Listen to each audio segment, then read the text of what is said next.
There's a couple of changes happening in May. The sun changes from Taurus and moves into Gemini. Mercury goes into Taurus and it also moves into Gemini at the end of the month. We also have a new moon in Gemini.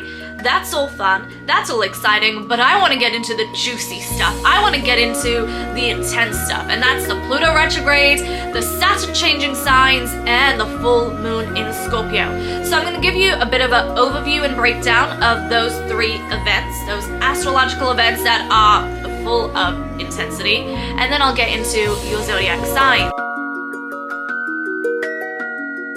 Let's kick off with Pluto retrograde. The first week of May, just a couple of days in, we have Pluto going retrograde in the sign of Aquarius, which it's going to stay in, okay? It's going to stay in Aquarius. It's comfortable in Aquarius now, and we're getting really settled in.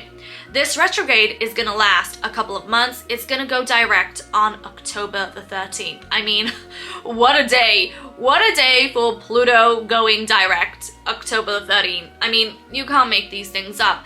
It's going to go retrograde at 3 degrees of Aquarius and then go direct at 1 degree of Aquarius. So this is all about going into your underworld. It happens every year. Is it major? Is it a big deal? That depends on your chart and how Pluto is impacting you. For some people, it may not be that intense. It may not be that deep. For others, it may, especially those that are ruled by Pluto in some form. Whether that being your rising, whether that being your sun, your moon, whether that being a stellium you have. You know, some people are just living the Pluto life, and for others, it's more of a transit thing. It's more of a cycle thing. For example, those that have early Aquarius, early Leo, early Scorpio, Taurus as well, you may be getting hit hard by Pluto right now, impacting your planets, especially more of your personal dominant planets. So it could be a seasonal cycle thing. But Pluto retrograde is, like I said, going into the depths of the soul, depths of self, your inner realm, your underworld. Okay, it's all about going into the darkness that really needs purging, really needs releasing, needs to be understood, needs to be, brought to the light, needs to be resolved. Pluto rules over mystery. It's about diving into the depths of self and really purging out, detoxing, cleansing. And this may be a time, even though retrogrades are about slowing down, it may be a time where kind of like your thoughts, your feelings, what you're sensing, what you're picking up, your sixth sense, your psychic senses, they're more sensitive now than ever. Even though retrogrades are, like I said, about slowing down, you can feel more sensitive to your Pluto traits, to your Pluto gifts, to your Pluto abilities. There could be more of a focus on transforming a certain aspect of yourself or your life, depending on where Pluto is in your chart, which I'll get into when I get through all the 12 zodiac signs. So Pluto going retrograde is not something to fear. It's not something to clutch your pearls over. It's kind of like a natural cycle of life. We go through it every year. It happens every year. Pluto can be your friend if you just let it. Pluto can teach you so much if you just let it. Pluto can just have your back if you're just not afraid of Pluto. And speaking of Pluto, let's get into the full moon occurring in the sign of Scorpio. So this full moon, every time we have a full moon in Scorpio, it hits home for me because I got a moon in Scorpio, okay? And I don't play about my moon. But enough about me and more about this full moon in Scorpio. But listen, I live it every day. I live it every day.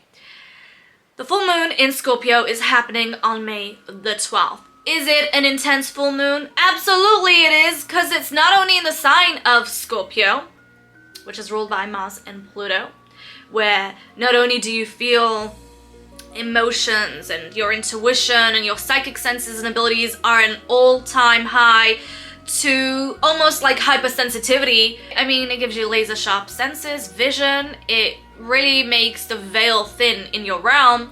So that could be a manifestation during this time. But what really makes this full moon in Scorpio intense is that the full moon will be opposing Uranus. So Uranus is currently in Taurus. It's making its way out. So the sun and Uranus will be in a conjunction, but the moon in Scorpio will be opposing the sun and Uranus. So this can of course bring a lot of uncertainty, unpredictability. It can bring a lot of changes, a lot of shifts, things changing before you can even grasp or even predict them changing. I mean, the full moon in Scorpio can give you a certain level of intuition and a certain level of sensing and picking up on things, and even to the point of, you know, dream time can be very strong, premonitions, but Uranus just makes everything very unpredictable. But what this full moon is really showing is there needs to be something that changes, there needs to be something that shifts, there needs to be something that allows you to be more free, allows you to be more independent. That's what Uranus is all about. Whereas a Scorpio and Taurus energy is a little more possessive, and Taurus is all about structure and stability. And the Scorpio energy is similar to that, but just in a different emotional way. The Uranus energy really is like, okay, but there needs to be some level of freedom, there needs to be some level of independence, and there needs to be something that changes. And that's why in the last couple of years with Uranus being in Taurus, I mean, just collectively, you know, there's been a lot of changes, a lot of uncertainty, almost like certain things are just crumbling and being restructured for change that has been long overdue to occur. That is the full moon in Scorpio here, with, you know, being in an opposition with Uranus. Now, this is going to manifest differently for everyone, and I'm going to get into that. I'm going to share with you what this means for you when I go through all the 12 zodiac signs, and we'll get a little more deeper and personal about area of life it may impact for your zodiac. With this full moon in Scorpio, there's also a challenging aspect between Pluto and Mercury. Mercury is all about communication, and it will be in the sign of Taurus. So this is showing that there could also be some intense conversations that occur, or even intense realizations that are a little difficult to digest. However, they could be very healing, because Pluto always gives an opportunity to do a lot of spiritual cleansing, spiritual transformation. And with Mercury, it's about words, it's about reflecting the mind, ideas, thoughts, communication. So it could be a very healing time, especially, I mean, in general with the full moon in Scorpio. Full moons are known for conclusions, things coming to their most intense fruition, manifestation, but also there is a window open for a lot of spiritual healing, a lot of spiritual transformation.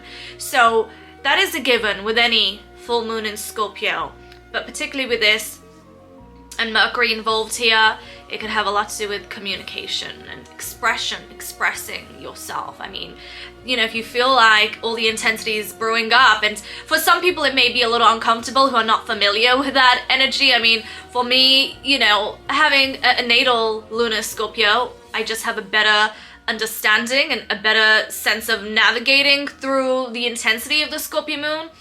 Some people who probably have more earth energy or air energy or not used to that kind of really strong Scorpio moon, the Pluto effect, may have a little more challenging time navigating through that cycle, that week, that day. So creative expression with Mercury, especially here, can be very helpful.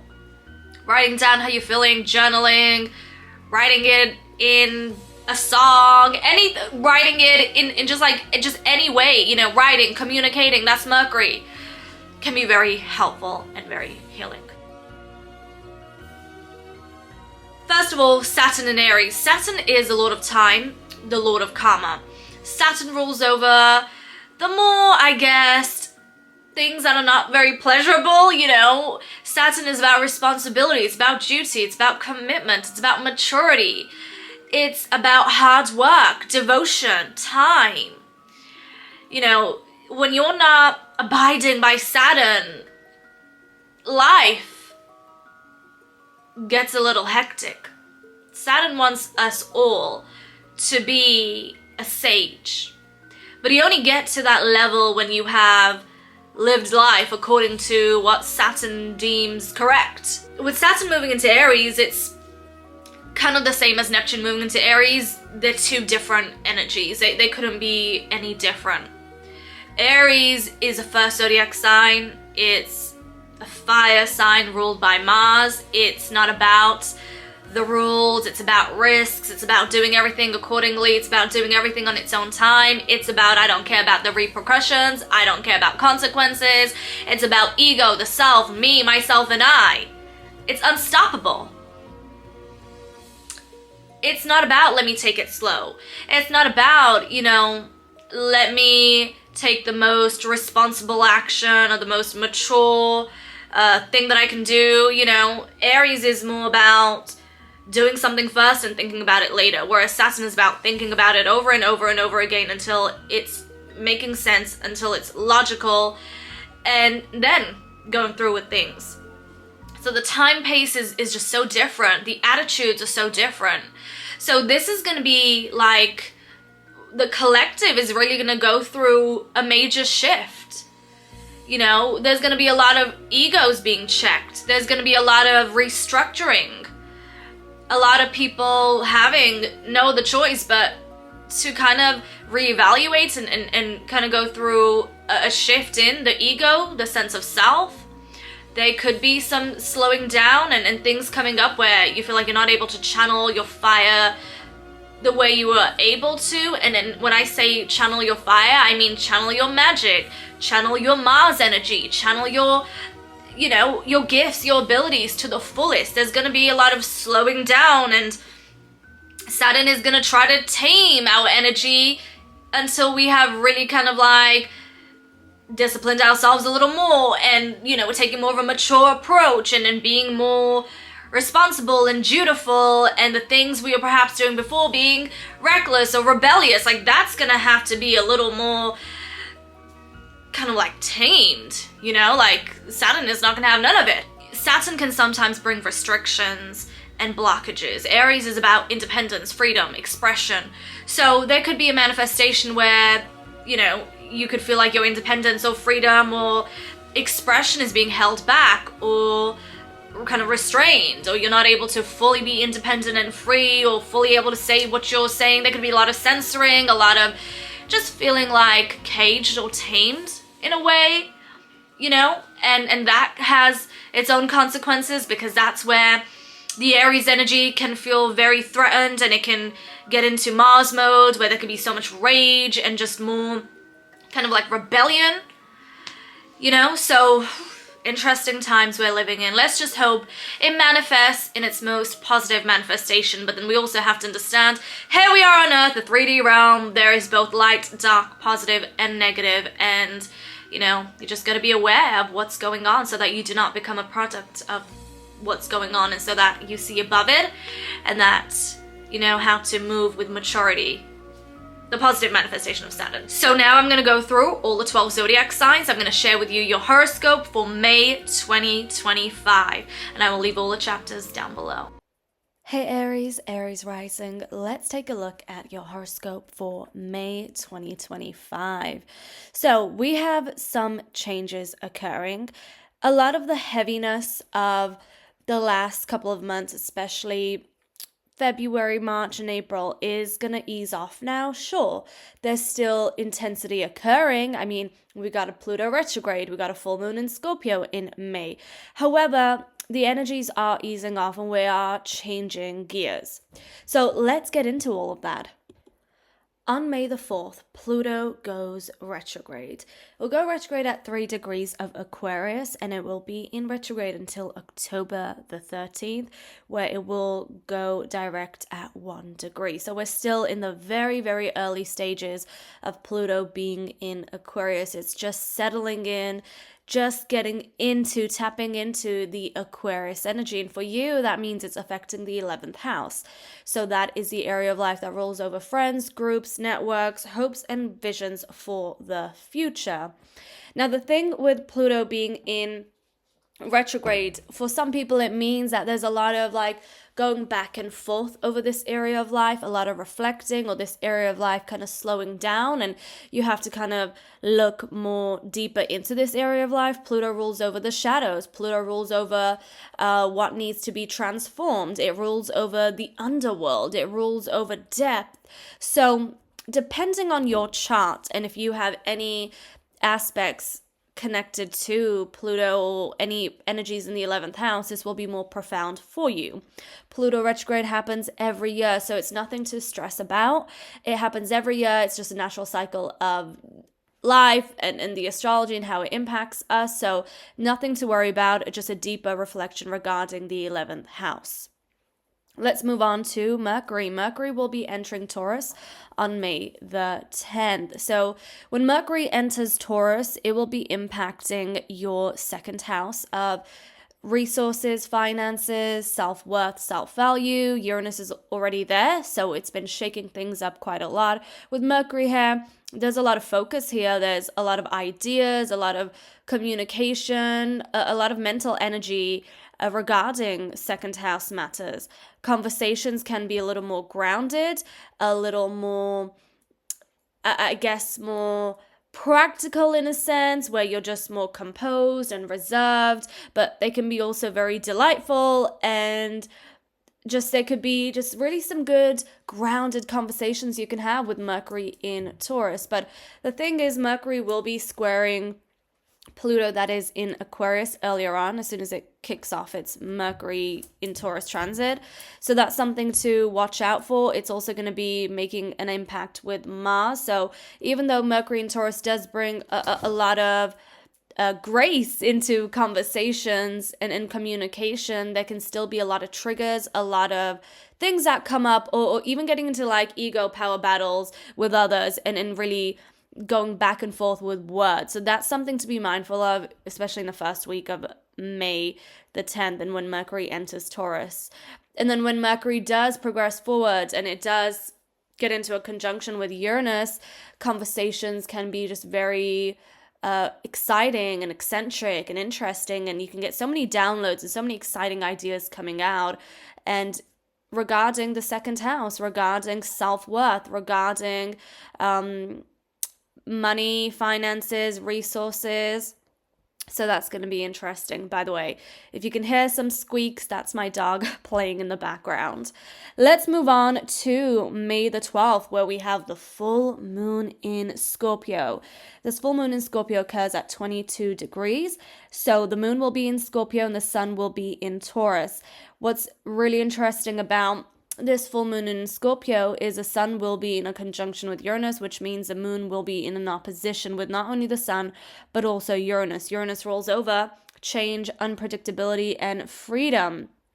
And with any full moon in Scorpio, it's always a very emotional, deep, intense time. Full moons encourage a transformation, and what better way of letting things go, letting things transform than the full moon in Scorpio. It really supports in spiritual healing, emotional healing. It really supports to let things go when it comes to cord cutting, when it comes to letting the past go, past emotions, anything that is buried deep within. It really supports in letting things go. However, with the moon in an opposition with Uranus, emotions can really be up and down and can really catch you off guard, and things can be very unpredictable.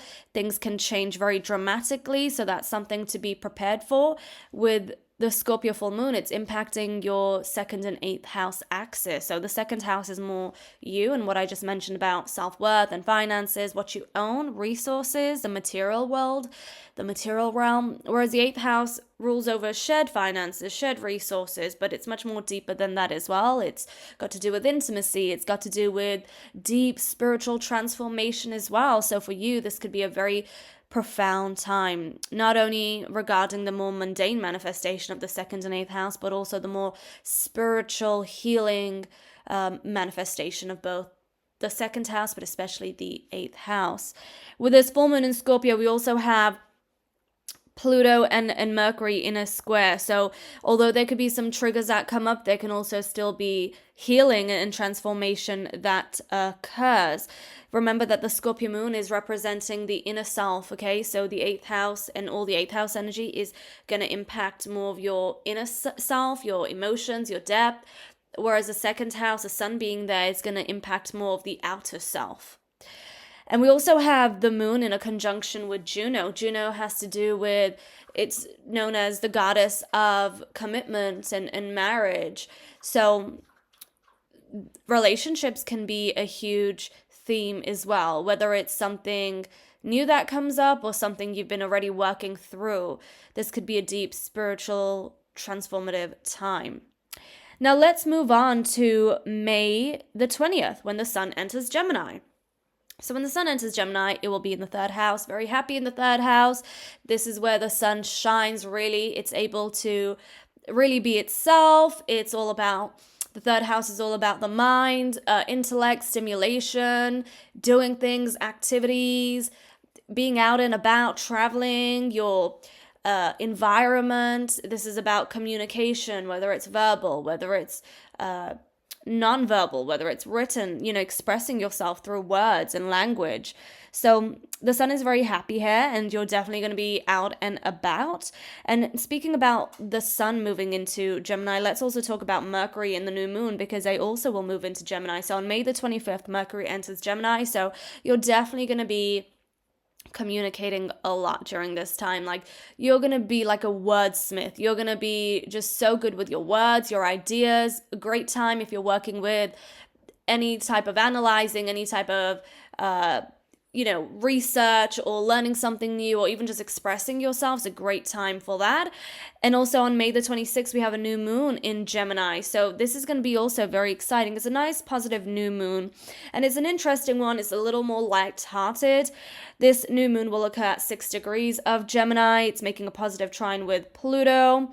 So that's exciting. There's still so much depth here, so much magnetism, and so much intuition for you with a new moon in your third house. This could be a new beginning, new cycle, new chapter regarding travel, regarding learning something new, regarding like your environment, your surroundings, the things you do, the activities you do every day.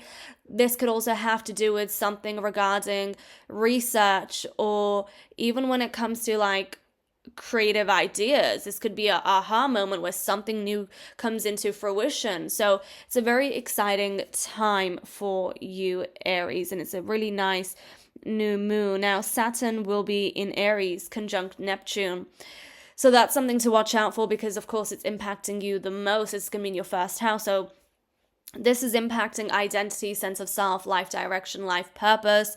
And when it comes to Saturn and Neptune, this is really the illusions kind of breaking down. This is really coming to terms with what is kind of limiting you, or what is blocking you, or where you require just more commitment, where you require just more where more responsibility is required, or where you need to take more accountability, and where you need to let go of the rose-tinted glasses and the illusions. And this could be a really tough one at times, because especially when it's the first house, that's the most sensitive area of life, and it's impacting you the most. It won't impact every single Aries, because it depends on where your Aries placements are, but we're looking at the very first degree of Aries. So that's going to be something really personal and sensitive, but it's about kind of like the old self, looking at your old self and looking at the direction you need to head towards, and making peace with that transition, making peace with what needs to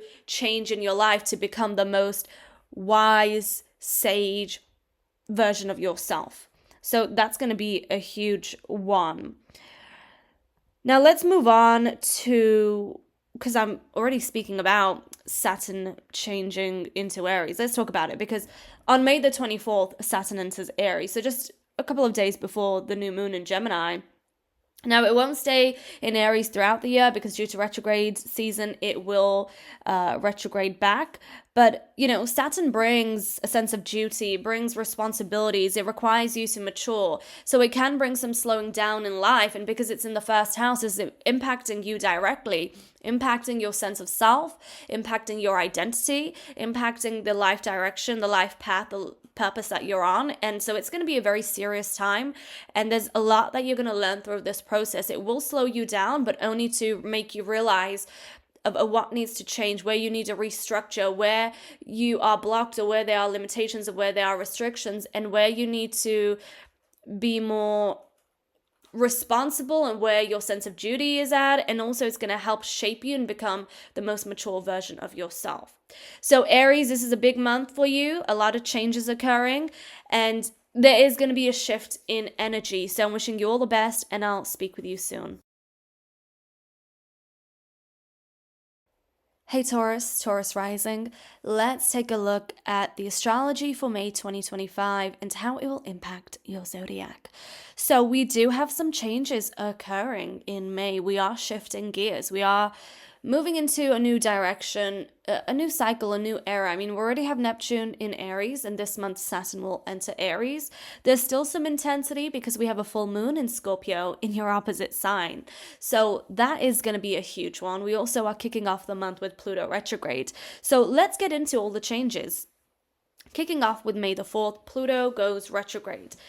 Pluto will go retrograde at 3 degrees of Aquarius, and it will go direct all the way in October the 13th, where it will go direct at 1 degree. So it's going to be in retrograde for a good couple of months, okay?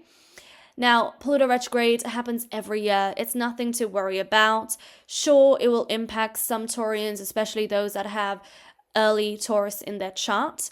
You know, I'm looking at 0 to 4 degrees of Taurus.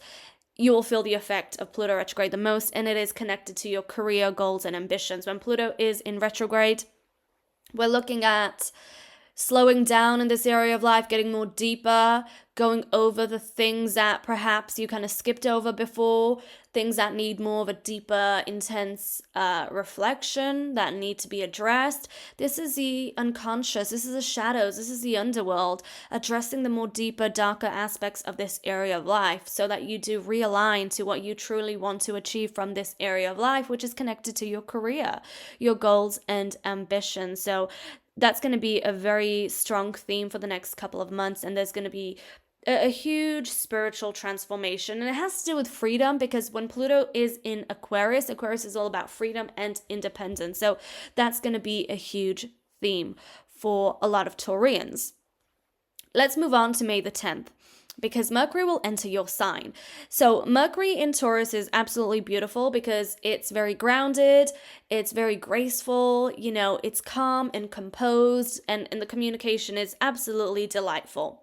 However, the thing is, when Mercury changes signs, it will be impacting Pluto and Mars, which are going to be in a very strong, intense aspect. So Pluto is in Aquarius, Mars is in Leo. So there could be a lot of triggers, a lot of power struggles, or even ego battles that come up. So you got to be mindful of how you react or retaliate, because you don't want to be in a situation where you get so triggered and you say something that you regret later on. So just be careful of that, because the first week is going to be super intense.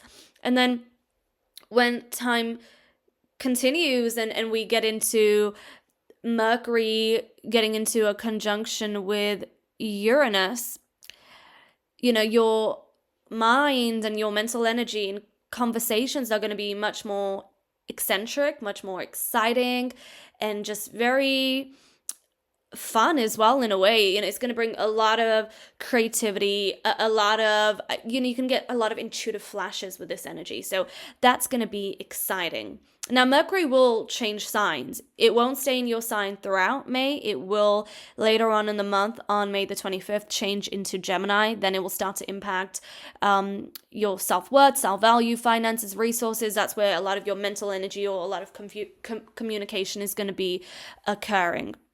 And we'll get into that when I get into all the Gemini energy. But let's get on to the full moon in Scorpio. So that's happening on May the 12th.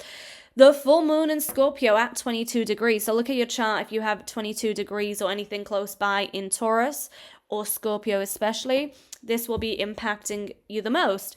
So full moons already bring us a window to do a lot of deep spiritual transformation, a lot of healing, a lot of releasing.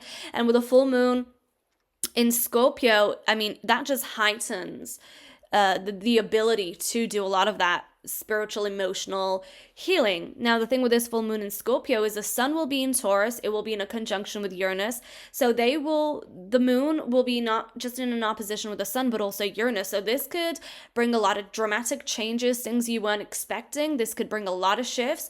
This could bring just a lot of emotions, and they could be very, like I said, unexpected. And that can be difficult for a Taurus or Taurus dominant, because you're very grounded and, you know, you're not more of the emotional kind of zodiac, whereas Scorpio is one of the most sensitive, deep, emotional zodiac. So a lot of these emotions are going to come up, and there's going to be a lot of change occurring. Now, this has to do with you, your identity, your life purpose, the path that you're on. And this also has to do with other people that play a huge role in your life that are very significant. This could have to do with a relationship, a partnership, anybody karmic in your life. And that's the area of life that you need to balance out during this time. Or at least the energies will push you to make some sort of change that is necessary. This could have to do quite much with relationships, because the full moon will be in a conjunction with Juno. Juno is known as a goddess of commitment and marriage. So that is going to be a very strong theme occurring. Now, we are going to have Pluto and Mercury squaring each other. So this could have to do with the mind. This could have to do with communication. There could be a lot of triggers that come up, but it opens up a window for a lot of releasing, a lot of healing as well. So a very deep spiritual time impacting you, yourself, identity, the life path that you're on, and other people and relationships. So that's where the change is going to occur. Now, this will manifest differently depending on your chart. Not everyone has the same chart, but those are the main points with this full moon in Scorpio. Let's move on to May the 20th, where the sun enters Gemini. So the sun will move into your second house, and you're going to have a lot of second house energy. Jupiter is in your second house. Mercury will enter your second house on May the 25th, and then we also have a new moon in Gemini on May the 25th, Mercury enters Gemini. May the 26th, the new moon happens in Gemini. The new moon happens at 6 degrees of Gemini, conjunct Mercury. So we got the moon, the sun, and Mercury. So there's a lot of energy here, a lot of mental energy, a lot of ideas, a lot of communication. This could even bring a lot of travel opportunities, and it's connected with finances, resources, what you own, and your self-worth. So this could be an exciting time. This new moon is much more lighthearted and much more positive.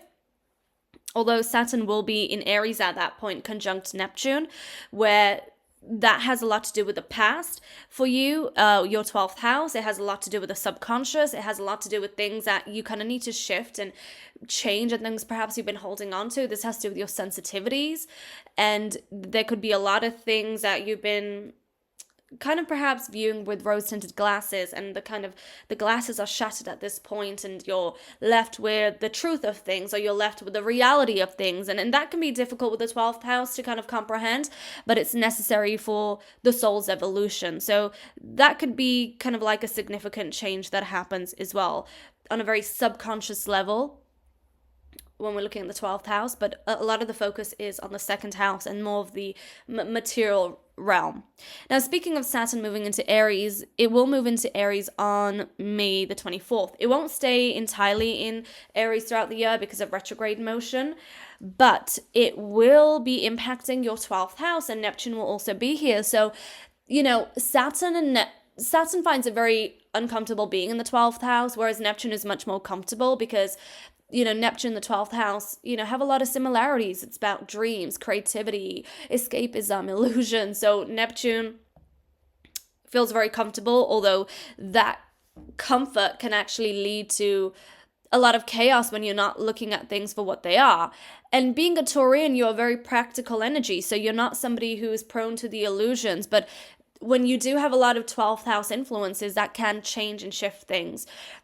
With Saturn here, it actually pushes Neptune to kind of break those illusions, those rose-tinted glasses, and it kind of opens up a window of truth, a window of reality, to see where you've been escaping, to see what you've been romanticizing or glamorizing.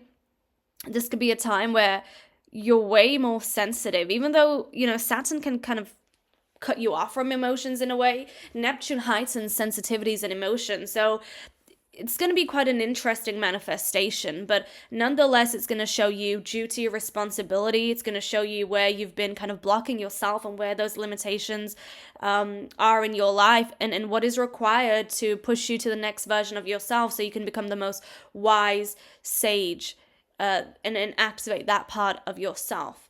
So May is really bringing a lot of shifts, a lot of changes, and I hope it brings you a lot of joy this month, even though I know there's so much intensity, even though I know there's just so much going on with your 12th house. But, look at the beauty of things, enjoy this month as much as you can. Yes, there will be intensity, especially with the full moon in Scorpio, but it's pushing you to release anything that is not serving you anymore. So wishing you all the best, and I will speak with you soon, Taurus.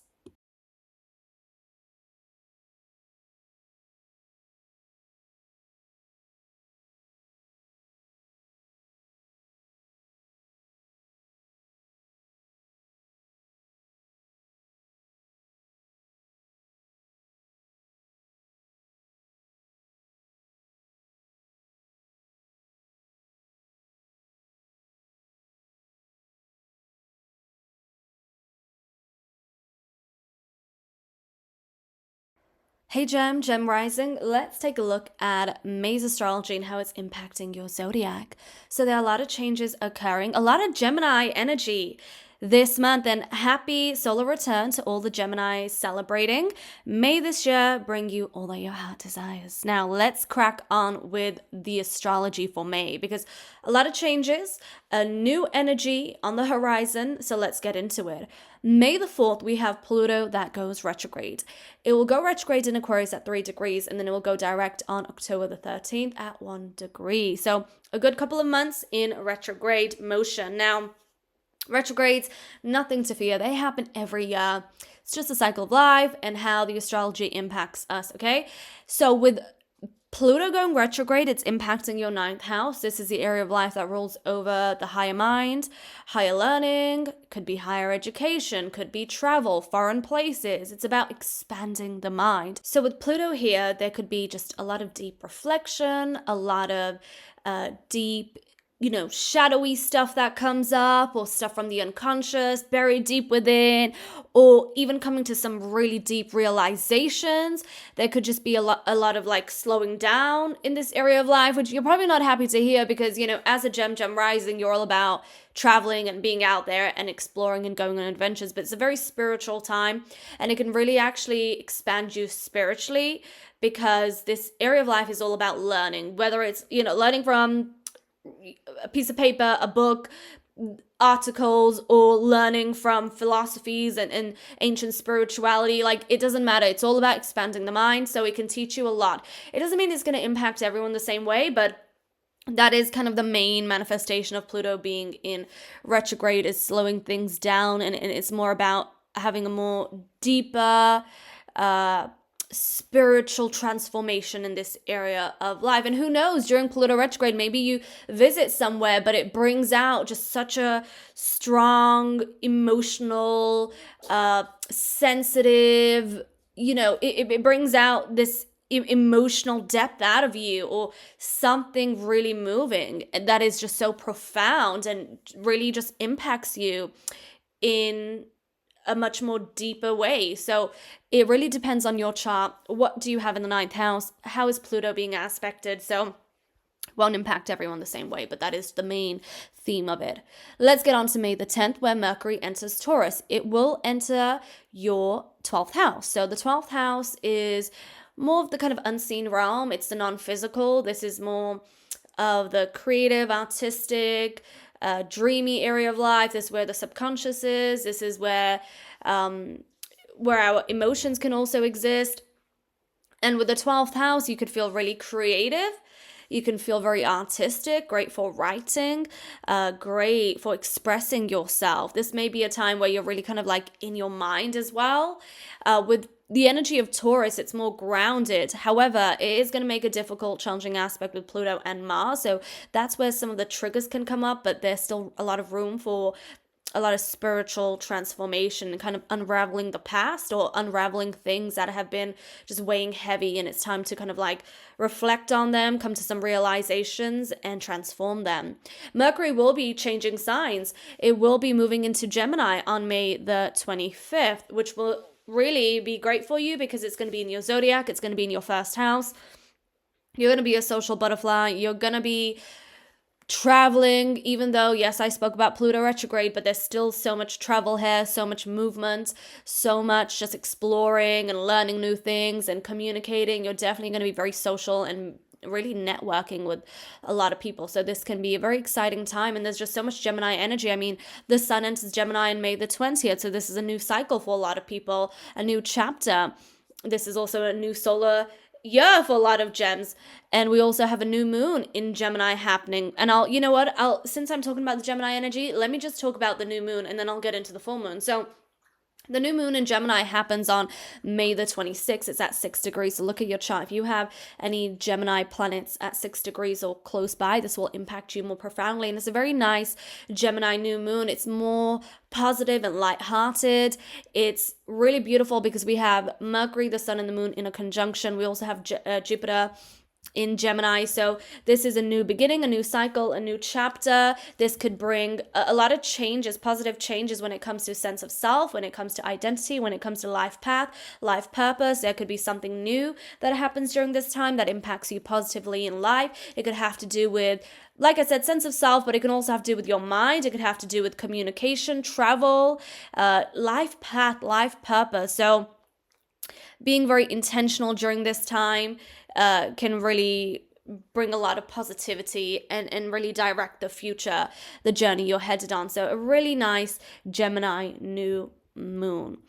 Something to be mindful of is Saturn will be in a conjunction with Neptune in the sign of Aries. Yes, and that's because on May the 24th, Saturn actually enters Aries. Now, with Saturn entering Aries in a conjunction with Neptune, this is kind of like shattering rose-tinted glasses. This is removing illusions. This is like stripping us away from anything we've been romanticizing and getting to the nitty-gritty of it all and seeing things for what they exactly are. And this can really show us our limitations. It can show us where we're blocked. It can show us responsibility, where we need to take more accountability, where we need to mature a little bit more. Interesting enough, it's happening in your 11th house. The 11th house rules over friends, groups, and network. So, and hopes and visions for the future. So perhaps friendships start to change during this time. Perhaps they start to change where, any kind of group or friendship you were kind of looking at from rose-tinted glasses or just looking at very positively. Well, now you're kind of left with the truth of it all. Now you're left with what the actual friendship is based on and what the truth is. And it can feel like you're feeling a little lonely during this time or you're isolating yourself a little more. That can be Saturn. However, this is a time also for like a restructure, kind of like becoming more mature about this area of life and really reassessing, realizing, coming to realizations about people, friendships, groups, and where you're headed in the future as well. So it is a spiritual time, a deep spiritual time where it pushes you to spiritual maturity in a way, but it's connected to other people, the people that you socialize with, the people that you're connected with, groups, community, and how they all fit in terms of what you want to accomplish in the future. So a lot of that may go through some changes. Now, something I haven't spoken about is a full moon in Scorpio. So let's end this horoscope on that. Because, it is intense, but intensity does bring a lot of transformation. So May the 12th, we have a full moon in Scorpio. This full moon in Scorpio is happening at 22 degrees. So look at your chart if you have anything close by. The sun will be in Taurus conjunct Uranus, and the full moon will be opposing the sun and Uranus. So there could be just so many dramatic changes, a lot of unpredictability, but it's kind of pushing to freedom and independence. For you, this is impacting your 12th and 6th house axis. The 6th house relates to work. It relates to your daily life routine, habits, health, wellness, mind, body, soul, spirit. 12th house is also mind, body, soul, and spirit in a way. It's also spirituality, it's sensitivities, it's empathy, how you are of service to others. It's very humanitarian energy, very artistic energy. It's creativity. It's a dream world. It's also, where you find the past as well. So there could be a lot of karmic spiritual transformation that occurs during this time. A lot that pushes you to make changes, some things that just come into fruition. It could be a deep spiritual and emotional time, a lot of emotional healing, emotional cleansing, emotional transformation. And I know that's not the Gemini way. It's not something you enjoy. You're an air sign, so you're very logical and more detached, but those are some things that will come into the forefront, and it has to do with the 6th house also. So work, daily life, routine, habits, health, wellness. So there could be a lot of changes happening there. Where you need balance. The moon is the inner self, the sun is the outer self. Now, the moon is also conjunct Juno, which is connected to the goddess of commitment and marriage. So, relationships could be a key point and a key theme during this full moon in Scorpio, but it's connected to the 6th house and the 12th house. So, Gem rising, have an incredible month. There's so much Gemini energy, so much things that are changing and shifting. Happy solar return and happy new moon in Gemini. Blessings. Hey Cancer rising, let's take a look at the astrology for May 2025 and how it's impacting your zodiac. So there are a couple of changes happening. Let's kick off with May the 4th, where Pluto goes retrograde. So Pluto will go retrograde at 3 degrees of Aquarius, and it will go direct in October the 13th at 1 degree of Aquarius. So this is going to be happening for a good couple of months. Now, Pluto retrograde happens every year. Nothing to stress about. It's just the natural cycle of life and how the astrology transits impact us. Now, Pluto retrograde in the 8th house. I mean, Pluto is at home in the 8th house. When it's retrograde, it's just a deeper transformation, deeper delving into the psyche, the unconscious, the shadows, the underworld, things that are buried, things that are hidden, just a much more profound, almost like soul digging in a way with Pluto in the 8th house. And when it's in its retrograde motion, there's a slowing down in this area of life. There's a deeper reflection. There's deeper realizations. There's more reassessing. Really coming to terms with a lot of things. It's just a very spiritually profound time.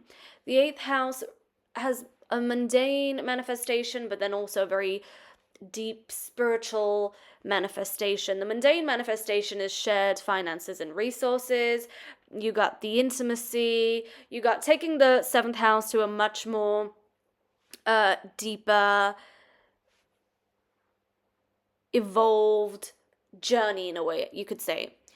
And then the other side of the 8th house is more of the esoteric, the more mystical, magical, spiritual side, where there could be a lot of spiritual transformation that occurs, a lot of soul spiritual awakenings that occur here, really being in tune with the mystical side of things. So it's a very convoluted area of life. Many layers, just like Pluto. But because Pluto is in Aquarius, freedom is behind all of this. Doing that deep soul searching, going through the dark night of the soul, going through the underworld in order for freedom, in order to free yourself, liberate yourself, to become more independent.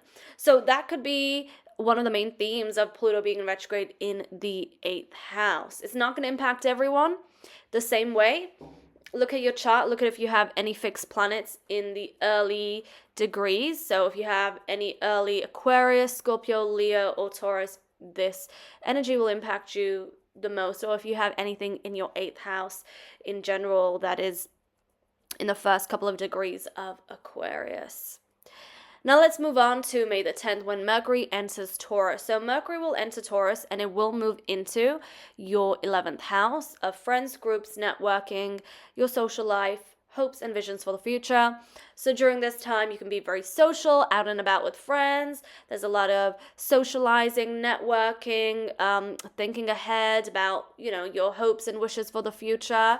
Something to be mindful of this energy is that as soon as it moves into Taurus, it will be in a challenging aspect with Pluto, and then Mars is also in Leo. So you got to be mindful of any power struggles or ego battles with other people regarding whether it's like at work or with somebody in a more authoritative position, or whether it's with friends, people or groups you're involved with, or even when it comes to your self-worth or even what you own. There could be some triggers here, but that also means that there's always an opportunity to grow from them and evolve from them. But aside from that, Taurus, the Taurus energy is very grounded, very practical, and when it's in your 11th house, it's very social, and when it conjuncts Uranus, it's going to be very exciting, and there could be just a lot of things that happen that really excite you and are fascinating, and, you know, you can be very eccentric during that time, so, you know, there's a really nice positive side to this as well. Let's move on to the full moon in Scorpio that occurs on May the 12th. Now, this is going to occur at 22 degrees of Scorpio. The sun will be in Taurus conjunct Uranus, meaning the moon will be in an opposition with the sun and Uranus. So this could be a time where a lot of things change. There could be a lot of drastic changes, a lot of strong emotions that come up, and you're just not expecting them at all.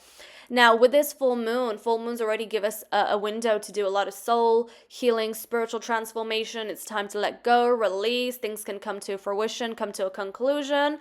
And with this full moon in Scorpio, in the 5th house especially, it has to do with, like, what brings out your inner child, what makes you happy. You know, the 5th house has to do with joy and happiness, you know, your creativity, your self-expression. This could also have to do with relationships as well. So there could be a deeper manifestation to this. This could be a time where you could even do some, like, childhood healing or shadow work during this time, transformation. This could have to do with relationships a lot, because Juno will be in a conjunction with the Scorpio full moon, and Juno is known as a goddess of commitment and marriage. So perhaps something really significant and profound happens or changes regarding relationships, regarding somebody you're romantically involved with.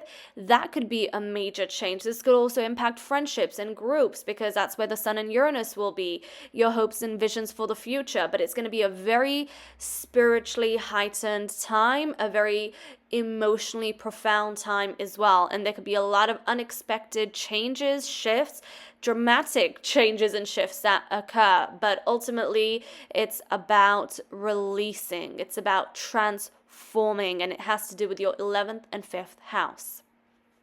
May the 20th, the sun enters Gemini. So the sun will be in your 12th house. Now, the sun doesn't enjoy being in the 12th house because the sun wants to shine. The sun is the outer self, whereas the 12th house is more secluded, it's more isolated, it's more hidden, it's more unseen.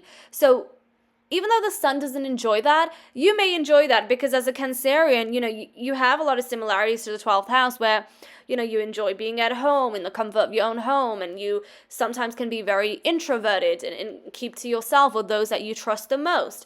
So with the sun in Gemini, we're also going to have Mercury that enters Gemini on May the 25th. We also have a new moon in Gemini on May the 26th. They're all going to impact your 12th house. Remember, Jupiter is also here.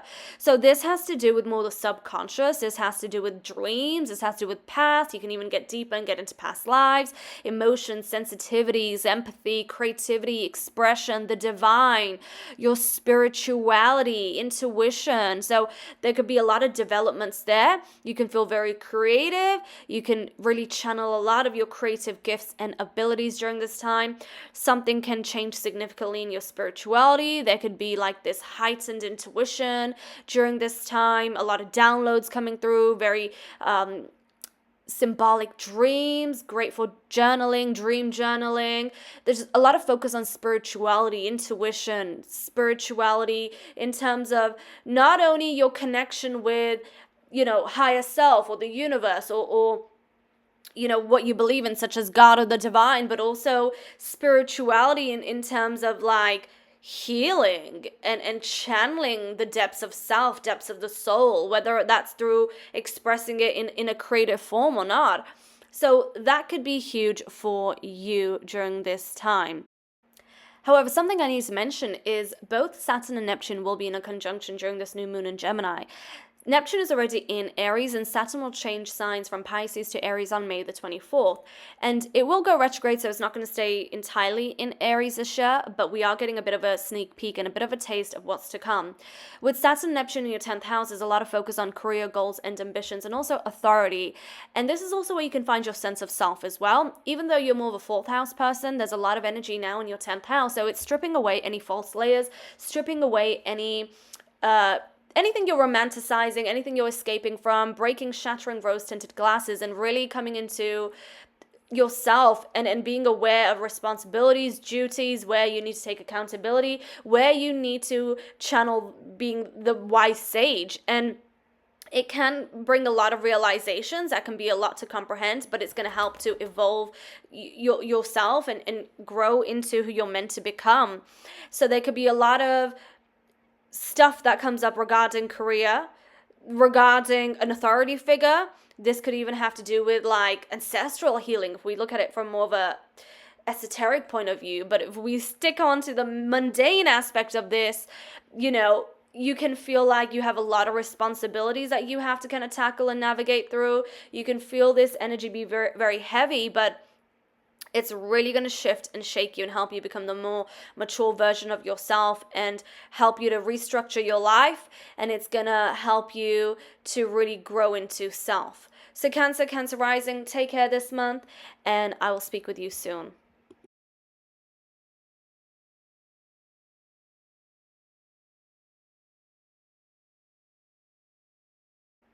Hey Leo rising, let's talk about May 2025.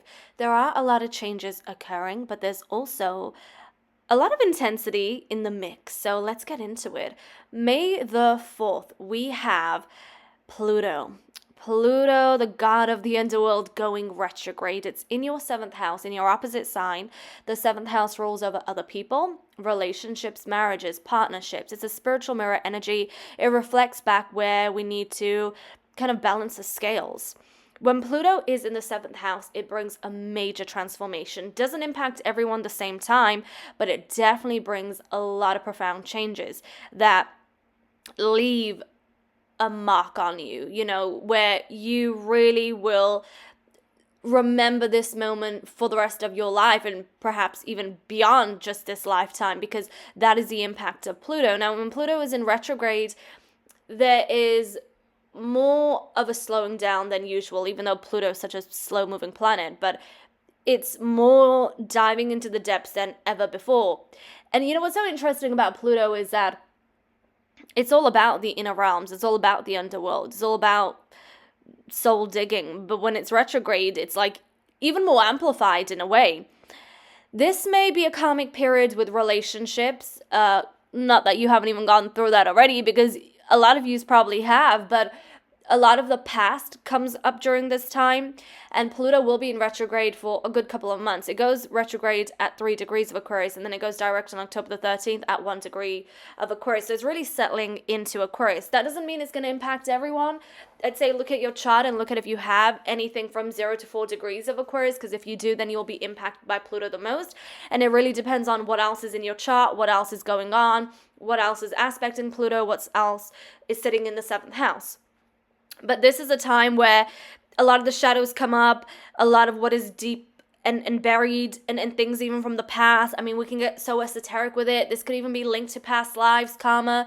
That's when all that comes up, and there's just a lot of soul digging, soul diving, soul navigating, and when we're looking at the chords and soul contracts with other people, like that can be so deep and so profound during this time. And it's really going to shift and change you.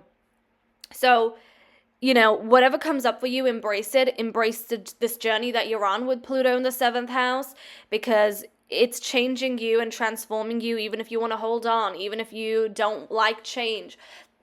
Sometimes change is necessary in order for the soul to grow. We may not realize or understand that in the moment, but when time passes and you look back, you'll understand why things happened the way they did. So it's going to be a very deep, spiritually moving time regarding other people, relationships, marriages, partnerships, even when it comes to like commitment and soul karma.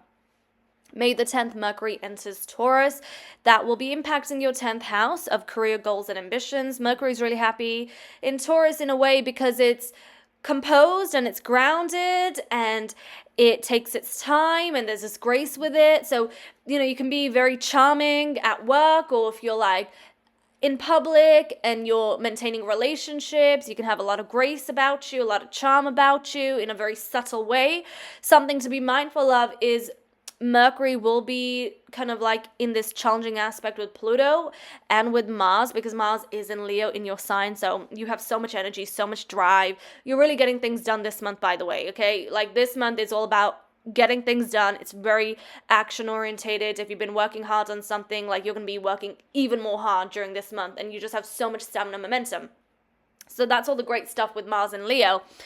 However, with Mercury and Taurus, there could be some triggers that come up. You got to be careful of the ego battles or any power struggles with other people, because this is connected with the 7th house and the 1st house. So you're looking at your sense of self, identity, you're looking at career, authority figures, and other people, whether that's a relationship or some type of partnership, okay?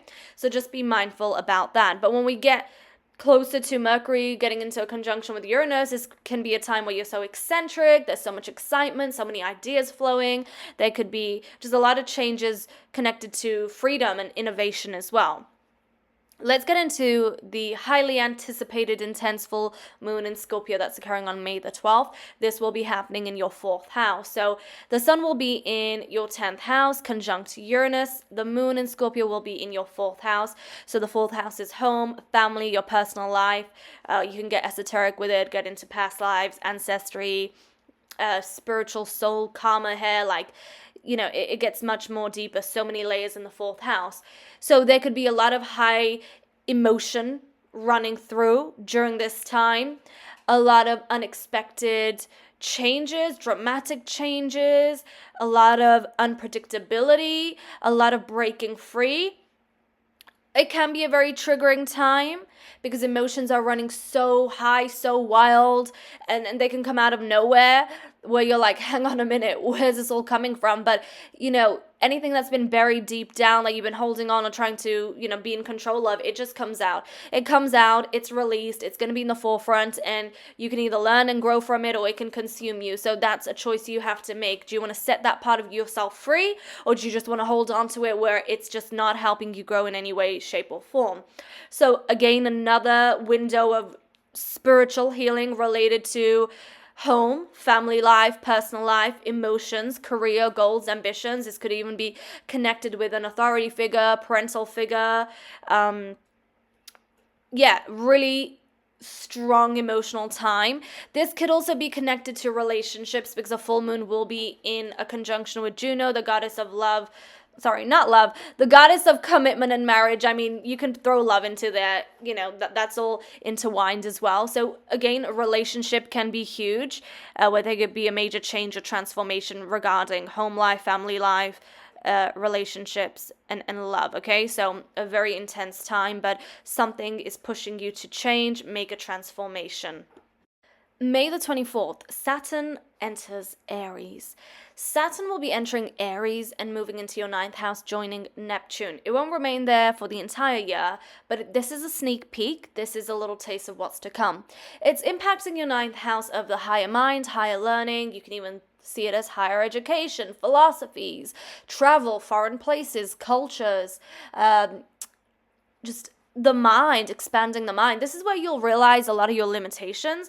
This is where you want to be free and independent and like a wildfire, but the energy is kind of containing you and reminding you of duty, responsibilities, accountability, where you need to bring more maturity. This is also going to strip away any false layers, any illusions, any type of escapism. It's going to like shatter the rose-tinted glasses and remind you of your limitations, your blocks, restrictions, and there may be a slowing down in this area of life, but it's really helping you to evolve, grow, and become the more mature version of yourself. But it is connected with 9th house matters, so the mind. When it comes to travel, foreign places, you know, this is a very action-oriented area of life. This is where you're always on the run, always on the go, whether it's through the mental mind or physically moving around, traveling, going on adventures. It's going to really ground you more, give you more sense of self as well. It may be a little challenging because the Aries energy wants to be free and wild, but with Saturn, it's kind of like limiting you and saying, slow down and catch your breath and really process some deep responsibilities, that you need to take charge of and step into maturity and duty, and it's really going to ground you much more. Now let's get into the Gemini energy, okay? So the sun enters Gemini on May the 20th, Mercury enters Gemini May the 25th. This is all impacting your 11th house.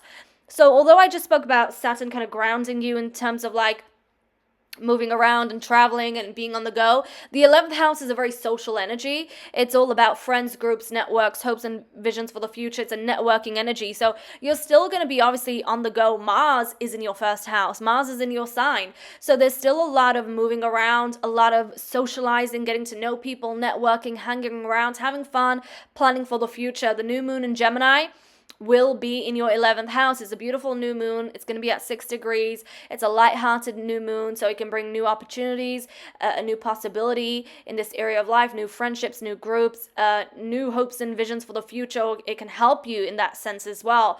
So it's a beautiful new moon.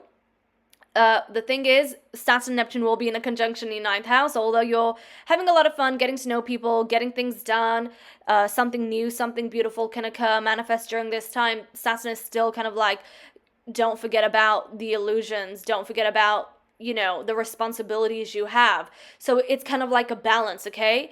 But this is a beautiful new moon, and it's all about being intentional because something beautiful can occur regarding your 11th house. Friends, groups, networking, socializing, hopes and visions for the future. The new moon in Gemini can really support you in that. So Leo rising, have an incredible month ahead, and I will speak with you soon.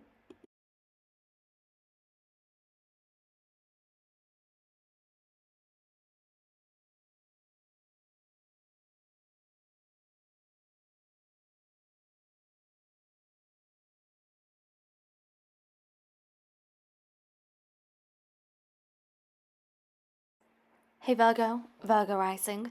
Let's take a look at how May's astrology will be impacting your zodiac.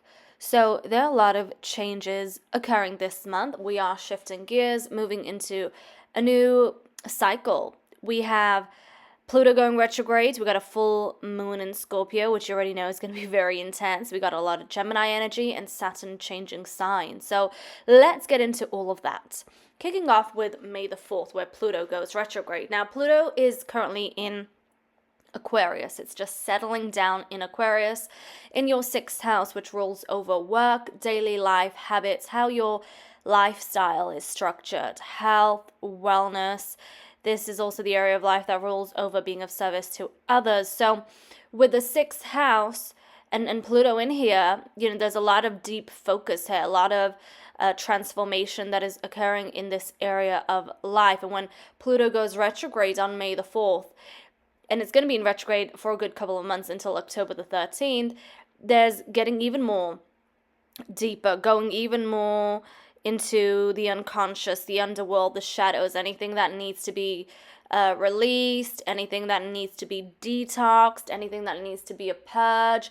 There is a slowing down in this area of life, although Pluto is already a very slow energy. It takes its time. It takes a lot of time. I mean, for example, Pluto is going to be in an Aquarius for the next 20 years. So a lot of going into the shadows of this area of life, which means coming to some deep, profound realizations, understanding yourself much more in regards to the themes of the 6th house.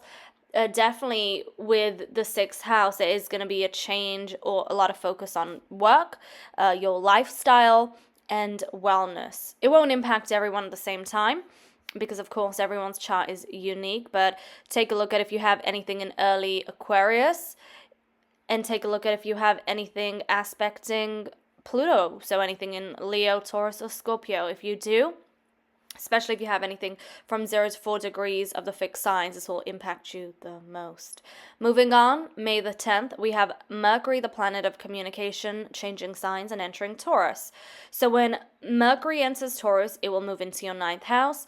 Mercury is very grounded and graceful in Taurus. It's very calm and composed, and for you it's impacting the 9th house of travel, of foreign places, of the mind, learning, philosophy, spirituality. So there's a lot of focus there, a lot of moving around. Mercury is a very traveling type of energy. So whether that's traveling through the realm of the mind or actually physically traveling, that is a manifestation of Mercury entering the ninth house. However, when Mercury does enter the ninth house, enters Taurus, it will be impacting Pluto in the sixth house and Mars in the 12th house. This could really bring up some triggers or frustrations. That's something to be mindful of, especially getting into any type of power struggles or ego battles with other people, because it's going to be very intense. But other than that, and by the way, those triggers and any type of frustration just gives you more insight of what to work on, what to transform, and where releasing or where shifting and changing energy is needed, where balance is needed. But other than that, Mercury's very happy in the ninth house, and in Taurus, like I said, it's very calm and composed and graceful, and as it gets closer to Uranus, there could be some excitement occurring in this area of life as well. Moving on to the full moon in Scorpio, happening on May the 12th at 22 degrees of Scorpio. So the Sun and Uranus will both be in Taurus, and opposite will be the full moon in Scorpio. So this is impacting both the ninth and third house axis. So the third house is also the mind. It's about learning, research. It's about communication, intellect, logic, how you communicate, how you move around, as well as your environment, where you kind of like travel on a day-to-day basis, you know, the activities you almost do as well on a day-to-day basis. So that area of life is also being impacted, but it seems like, especially with a full moon in Scorpio being a water sign, being a very sensitive, deep, emotional energy, it can bring out a lot of emotions out. And that's something perhaps, you know, being a Virgo earth energy, you're probably a little more detached and not very emotional, but with the full moon in Scorpio, it can definitely bring a lot of deep, buried, hidden emotions to the surface, where you're like, you know, where are these coming from? Well, it's the full moon in Scorpio that is triggering and bringing them out. And, you know, this could be a time where you are expressing, or you're having much more deep heart-to-hearts or deep felt, soul-moving conversations, or just a lot of things coming into your mind that are shifting and changing you, or have a kind of a profound impact on you. Not only is this impacting the third house, is also impacting the ninth house. So that has to do with foreign places, travel. It has to do with the mind, expanding the mind, philosophy, spirituality. And there's a lot of freedom involved in here as well, because Uranus is about freedom and independence. So there's something pushing you to kind of bring forth freedom or independence in your life. And also, this is a full moon, so full moons are about endings for new beginnings to occur. It's about releasing, purging, transformation, and also it's about things coming to a conclusion as well. So if you've been waiting for something to come into fruition regarding third and ninth house matters, this may be the time. Now, also with this full moon in Scorpio, Juno and the full moon in Scorpio will be in a conjunction. Juno is known as a goddess of commitment and marriage. That being in the third house, in a conjunction with the moon, being the feminine energy, being this emotional, psychic powerhouse, there could be a lot of transformation in relationships as well. So an intense full moon in Scorpio, bringing out all the shadows, bringing out all the intensity, but always giving us the opportunity to transform something that is not serving us, or emotions that are, you know, lingering around, that need to be addressed and need to really be released and transformed. Let's move on to Saturn, because on May the 24th, Saturn enters Aries. So Saturn will enter Aries, and then it will go into retrograde motion. So it's kind of giving us a sneak peek, a little taste of what we can expect. So Saturn moving into the 8th house. The 8th house is a very deep, intense area of life. There's a mundane manifestation and the more esoteric manifestation. The mundane manifestation being shared finances, resources, intimacy. Then we get deeper into the esoterics, and that's more of the deep spiritual, soul digging, spiritual transformation, karma, magic, mysticism. So with Saturn here, Neptune here, a lot of the false layers will be dissolved. All of the illusions and any place and area of life, especially regarding the 8th house or anything you've been trying to escape, you know, that's all gonna come into your awareness now. Any area of life where you've been romanticizing, that being the 8th house for you, or looking from rose tinted glasses, that will be shattered. Like, you're going to be left with the ultimate truth. You're going to be left with the reality of things. And Saturn, does bring limitations, does bring blocks, does bring a slowing down, only for us to restructure our life and get in tune with the reality of things, and where we need to be more dutiful, where we need to be more committed, where we need to take more responsibility and accountability.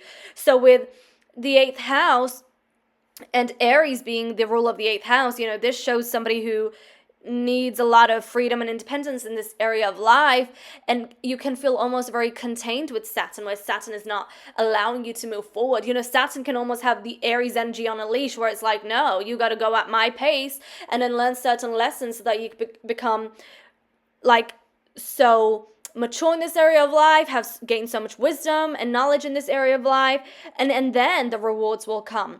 So you may feel some tension or frustration in this area of life. Of course, this will depend and vary depending on chart to chart, but that's where the energy is going to be at with Saturn moving into Aries. Now let's move into Gemini and the Gemini energy. So we got the sun changing signs. The sun will be moving into Gemini. We have Mercury moving into Gemini and the new moon in Gemini. All the dates are on the screen. So when we look at the sun in Gemini, that is occurring on May the 20th. And then May the 25th, the Mercury enters Gemini. May the 26th, the new moon happens in Gemini. All happening in your 10th house. So this is career goals, ambitions, how the public perceive you, authority. This could even have to do with parental figure. So there's a lot of energy here. The new moon is a very light-hearted, positive new moon. So there could be a new beginning, new cycle, new chapter, something that manifests in this area of life if you've been working hard on a certain goal related to your career. This is a time where you can see it come alive and really manifest physically. There's also a lot of travel here, a lot of movement, a lot of conversations, a lot of communication, a lot of networking occurring. So it's a great time for 10th house matters for career, goals, ambitions, a lot of activity, a lot of energy, a lot of ideas flowing, just really a lot of mental energy, a lot of logic, a lot of excitement. However, the Saturn-Neptune conjunction can still bring a little tension and challenge or heaviness. So it kind of reminds you of, duty or responsibility. But nonetheless, this is a positive new moon in Gemini, making a very positive aspect with Pluto, which is in your 6th house. So it can really work well in your favor. So Virgo rising, I'm wishing you all the best this month, and I will speak with you soon.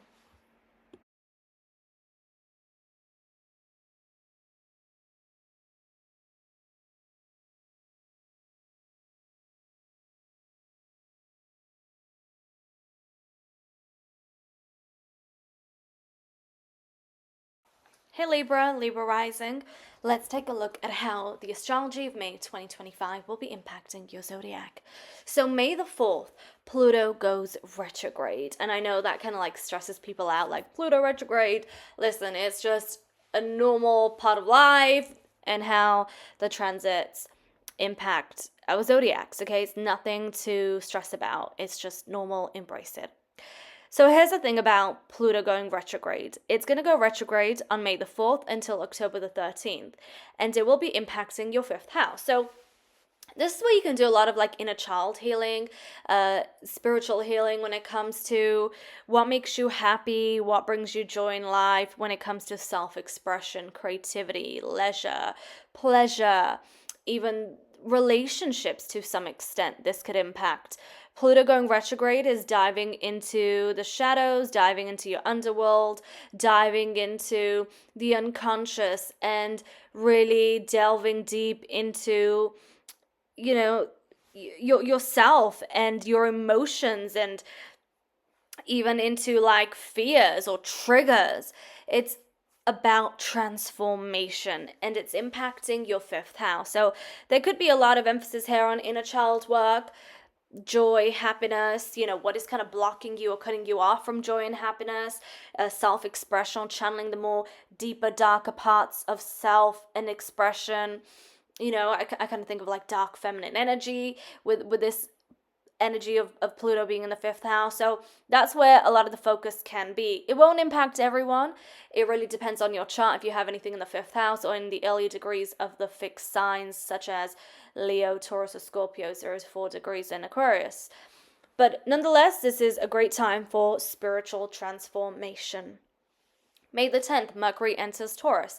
Mercury will be moving into your 8th house. Now, Mercury in Taurus is very calm, collective, and grounded. However, when it's in the 8th house, it's so deep and intense, and it's ready to dive into the shadows and the underworld, because that's the 8th house. However, there can be a lot of back and forth regarding shared finances, resources, intimacy, and deep spiritual transformation, learning about mysticism and, ancient esoteric philosophies or spiritual practices. This can be a very deep, intense time, especially because as soon as Mercury enters Taurus, it will be impacting Pluto and Mars. It will be in a difficult aspect with both of them. So there could be some triggers or ego battles or power struggles. That's something to be mindful of. And if that does occur, well, that gives you an opportunity to grow and learn and transform. Let's get a little more intense and get into May the 12th, because that's when we have a full moon in Scorpio.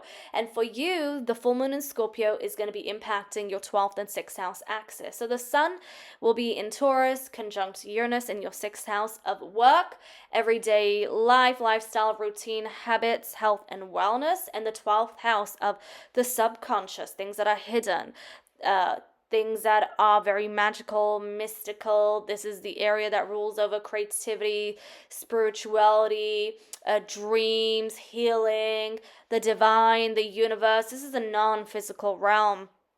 This is also where karma can exist, and this could be a time where you do some deep shadow work, or you're aware of your karma, you're aware of what needs to be released, you're aware of what needs to be healed and transformed. Full moons give us an opportunity to break free, to purge, to detox, to release, to let go, for a new beginning to occur, to make room for what we need in our life. So a huge spiritual cleanse can occur.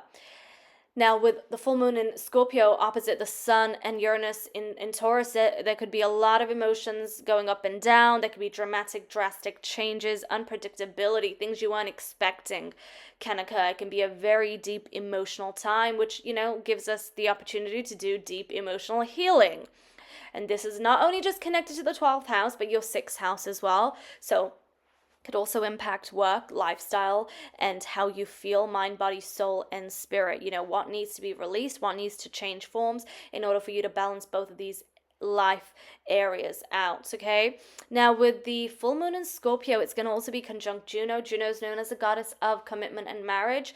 So this could also be a karmic time for relationships. Something comes into fruition in a relationship, or something changes, shifts, or you do some deep spiritual healing. It could be an ending or a beginning. It could be a transformation. It really depends on your chart and the journey you're currently are at. So this is going to be a very intense, emotional, intuitive, psychic time where there could be a lot of spiritual healing, cleansing, and transformation that occurs. Now I'm going to get into Saturn. Because on May the 24th, Saturn enters Aries, and it's going to be impacting your 7th house. Okay, now you're one of the zodiacs that has been going through so many relationship stuff, throughout the last couple of years, and it seems to just continue. And I've mentioned this a couple of times. You're ruled by Venus, so your life revolves around love and relationships and partnerships and harmony. That is one of the main focuses of your life, being a Libra or a Libra rising or a Libra dominant.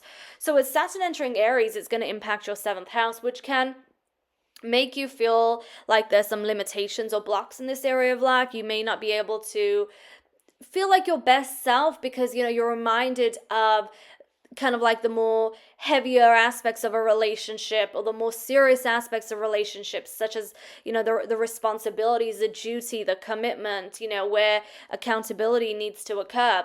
Some of those themes can come up, whether it's based on just you and things you need to work out on, or the person you're in a relationship with. This could bring a lot of karmic situations to the forefront. So it's not the most, exciting transit. It does bring a lot of seriousness, but it's needed to move forward. It's needed to elevate, to evolve, to learn. So, this is a time where this area of life can feel very serious, but there's a lot of karmic work that is required with Saturn in the 7th house. And I'll touch up more on this when we talk about the new moon in Gemini, because there's also a lot of Gemini energy occurring. May the 20th, the sun enters Gemini. May the 25th, Mercury enters Gemini.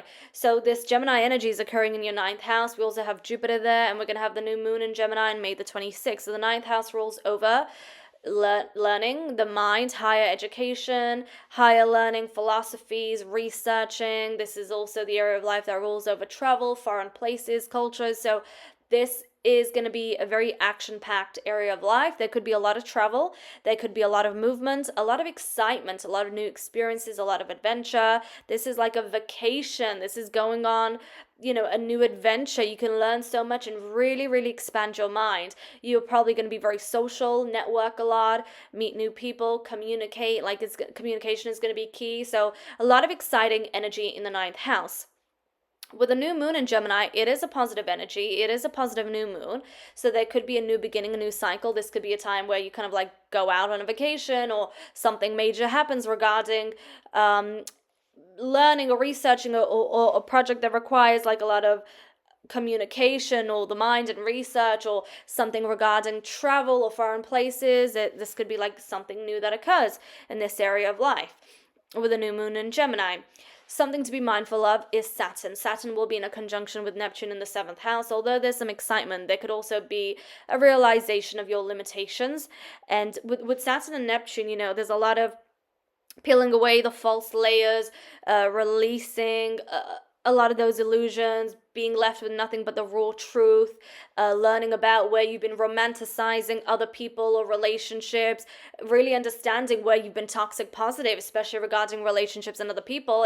And that could be a little bit difficult to comprehend, or come to, I guess, take accountability of, actually, what, I have been romanticizing this person, or I have been toxic positive about this relationship. That could be a difficult pill to swallow, because when we're left with just the truth, and the truth is not what we like, it's not the most easiest, but it's needed so that you can grow and evolve, and that you can be in a mature, committed, devoted relationship, instead of being in relationships that are deceitful, or there's a lot of romanticizing the toxicity. It's really going to wake you up in relationships and really push you to do a lot of that soul work, or relationship work, so that you can be in a place in your life where you attract somebody that is very Saturnian, in the sense of somebody who's committed, devoted, responsible, very mature, and shows up and is there. That is Saturn. That is a high manifestation of Saturn, the wise one, wisdom, someone who's responsible. And in order to attract that into your life, you got to embody it in a way, right? So that's the thing with a new moon in Gemini. But other than that, there's a lot of positivity, and I hope this month works out in your favor. I hope you have an incredible month ahead, and yeah, enjoy as much as you can, and take care, and I'll speak with you soon.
Hey Scorpio, Scorpio rising. Let's talk about the astrology for May 2025. So this is a very Scorpio month because we got Pluto, your ruler, going retrograde. We have a full moon in Scorpio. So you already know what's up. Now, listen, the full moon in Scorpio is a little close to my heart because I actually have the moon in Scorpio. So yeah, excited to talk about that with you. But first, let's kick off with what's happening at the beginning of the month, May the 4th. Pluto going retrograde. Okay, so Pluto is your ruler, so whenever it changes signs or it's making an aspect with another planet or it's going retrograde, you feel it the most. And right now, Pluto is in Aquarius, meaning it's impacting home, family life, roots, ancestry. I mean, we can get esoteric with it. This is like past lives, karma. You can get really esoteric and spiritual with it as well. So with Pluto being in Aquarius, it's a lot about breaking free. It's about independence and freedom. And it's a lot about really working through and navigating through the karma that has been kind of like repeating again and again and again. So there could be a lot going on for especially early Scorpios, or even if you have any other fixed planets, like I'm talking 0 to 4 degrees, you may be impacted the most by Pluto, and especially Pluto retrograde, because Pluto will be in retrograde until October the 13th, and then it will go direct at 1 degrees of Aquarius. So a lot of back and forth regarding home. And, you know, the thing with this is it's going to be happening like every year, okay? Pluto retrograde happens every year. It's just a normal cycle of life. So it impacts everyone at different stages. It doesn't mean that everyone that has Scorpio rising, or is a Scorpio dominant, that this is going to impact them at the same time. Not really. It's going to impact you all at different stages because it's a very slow moving planet. And right now it's really only impacting those that have really early Pluto energy, Aquarius energy, Leo energy, Scorpio energy, Taurus energy. It's not impacting everyone at the same time.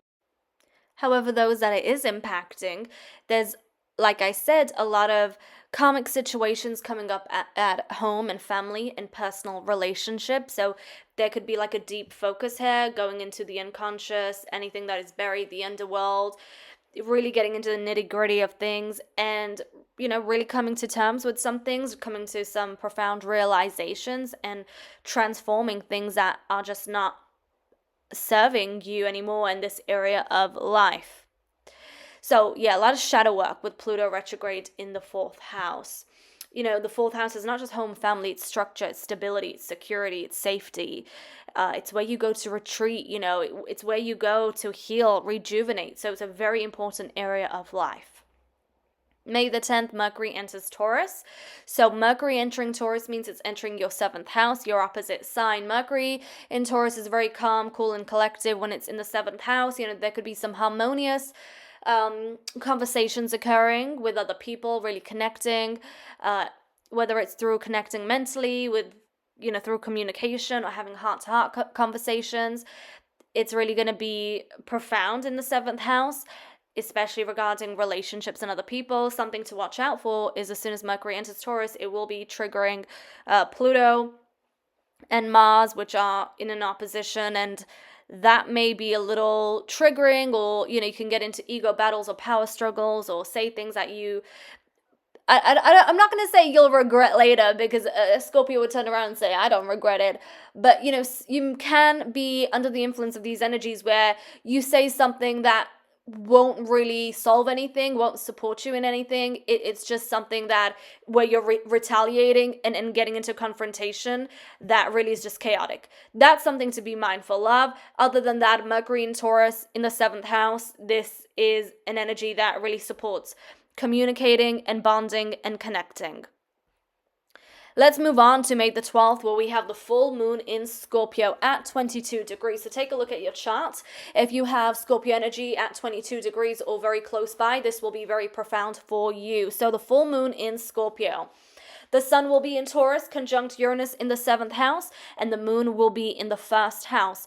Interestingly enough, the full moon will be in a conjunction with Juno. Juno is known as a goddess of commitment and marriage. So there could be some deep, intense relationship stuff that comes up. Themes regarding emotional safety, emotional security, commitment, love, loyalty, devotion. Jealousy is one of the themes associated with Juno and even the Scorpio energy when we're looking at it from the shadow aspect. So there could be some really strong, intense emotions that come out. Now, this does provide an opportunity to come into awareness, come into realization, and move into healing and transformation. So a lot of emotions coming up at this time, a very emotional time, a very intense, sensitive time, a very intuitive, like the psychic energy is so strong. There could be a lot of dramatic shifts, changes, a lot of unpredictability occurring, especially regarding sense of self, identity, the path that you're on, the direction you're taking in life, and also when it comes to relationships and other people and karma and balancing out the scales. That's going to be very profound with this full moon in Scorpio. So yeah, a lot of room for shadow work, a lot of room to move forward in life, but you first got to address the shadows. You got to address what's not serving you, and relationships, you got to address what is buried deep within that needs to be released and acknowledged and needs to move forward and transcend. So very deep spiritually healing time regarding yourself and other people and how, relationships play a role in your life and in the life path you're on, the life direction you're on. That's going to be very profound. Now let's get into Saturn, because on May the 24th, Saturn enters Aries for a brief moment. It will go back into retrograde. So this is going to give us a sneak peek and a taste of what we can expect. So Saturn moving into Aries means it's moving into your 6th house, joining Neptune. The 6th house rules over work. It rules over colleagues, health, wellness, habits, your lifestyle. Okay, so this is where you can be reminded or you come to realizations of duty, where you need to be more committed, take more responsibility, take accountability, where you have limitations and where you feel restricted. There can be like a blockade with the Aries energy. It wants to be set free. It wants to do its thing. It's super independent, but it's kind of contained. It's kind of on a leash with Saturn. And Saturn wants it to really kind of slow down and take things more seriously and really evolve and develop into maturity. So there's a lot of lessons and a lot of karma that needs to be balanced with Saturn. And for you, it's going to be in your 6th house. Now, this is going to be even more strong when we have the new moon in Gemini, which I'm going to get into. So May the 20th, the sun enters Gemini, and the Gemini energy for you falls into your 8th house. When I said you're having a very Scorpio month, you are having a very Scorpio month. So the sun will be in Gemini in your 8th house. May the 25th, Mercury enters Gemini. May the 26th, we have a new moon in Gemini, all in the 8th house, and also Jupiter's here. So this is a Scorpio area of life. So we're looking at the mundane aspect of it, where we're looking at the more resourceful, like shared finances, shared resources aspect of it. We're looking at taking relationships to the next level, a deeper level. We're looking at intimacy. We're looking at the more esoteric stuff. We're looking at mysticism, magic, spirituality, deep spiritual transformation. So this area of life is not to play with. So there's a lot of activity here, a lot of energy. So again, emphasizing on you're having a very Scorpio month, a very Plutonian month, a very 8th house month. You could be dealing with a lot of things coming through for you, a lot of activity, a lot of energy. This could really heighten your awareness, intuition, psychic energy. This could really help you expand when it comes to the 8th house matters, especially when we're looking at spirituality and mysticism. There could be just a lot of energy here, even with relationships, like getting even more deeper into relationships. There could be a new opportunity that presents itself with the new moon in Gemini, a new cycle that begins in this 8th house for you. Okay, so a very, very profound time, a rebirth. Now, the thing about this new moon in Gemini, it's happening at 6 degrees, by the way. So take a look at your chart if you have any Gemini energy at 6 degrees. Saturn and Neptune will be in a conjunction, and this is impacting your 6th house. So this is about the false layers kind of peeling off or dissolving, shattering those rose-tinted glasses, realizing what you've been romanticizing, where you've been escaping, any illusions. That's all going to be peeled and stripped off. Now, that's normal for you because you're somebody who looks at the raw truth. You don't want to romanticize everything. You want to look at it from the truth, the highest truth. However, we're still all influenced by these energies. And in this point, at this point in time, with Neptune and Saturn being in the sixth house, it's really going to peel off the layers of all that the sixth house is about. So we're looking at work, we're looking at the structure of your life, habits, daily routine, lifestyle, health and wellness, even being of service to others. Like this area of life is going to become very serious, and you're going to come to some really strong realizations. And this area of life is really going to push you to become the more wiser, version of yourself, the most mature version of yourself, where there may be a lot of responsibilities and maybe a lot of commitment that is required, but it's going to push you to really become the best version of yourself. And this energy is going to be a little more heightened during this new moon in Gemini. So Scorpio rising, wishing you all the best. Happy Scorpio full moon, and may this month work out in your favor, and I will see you very soon.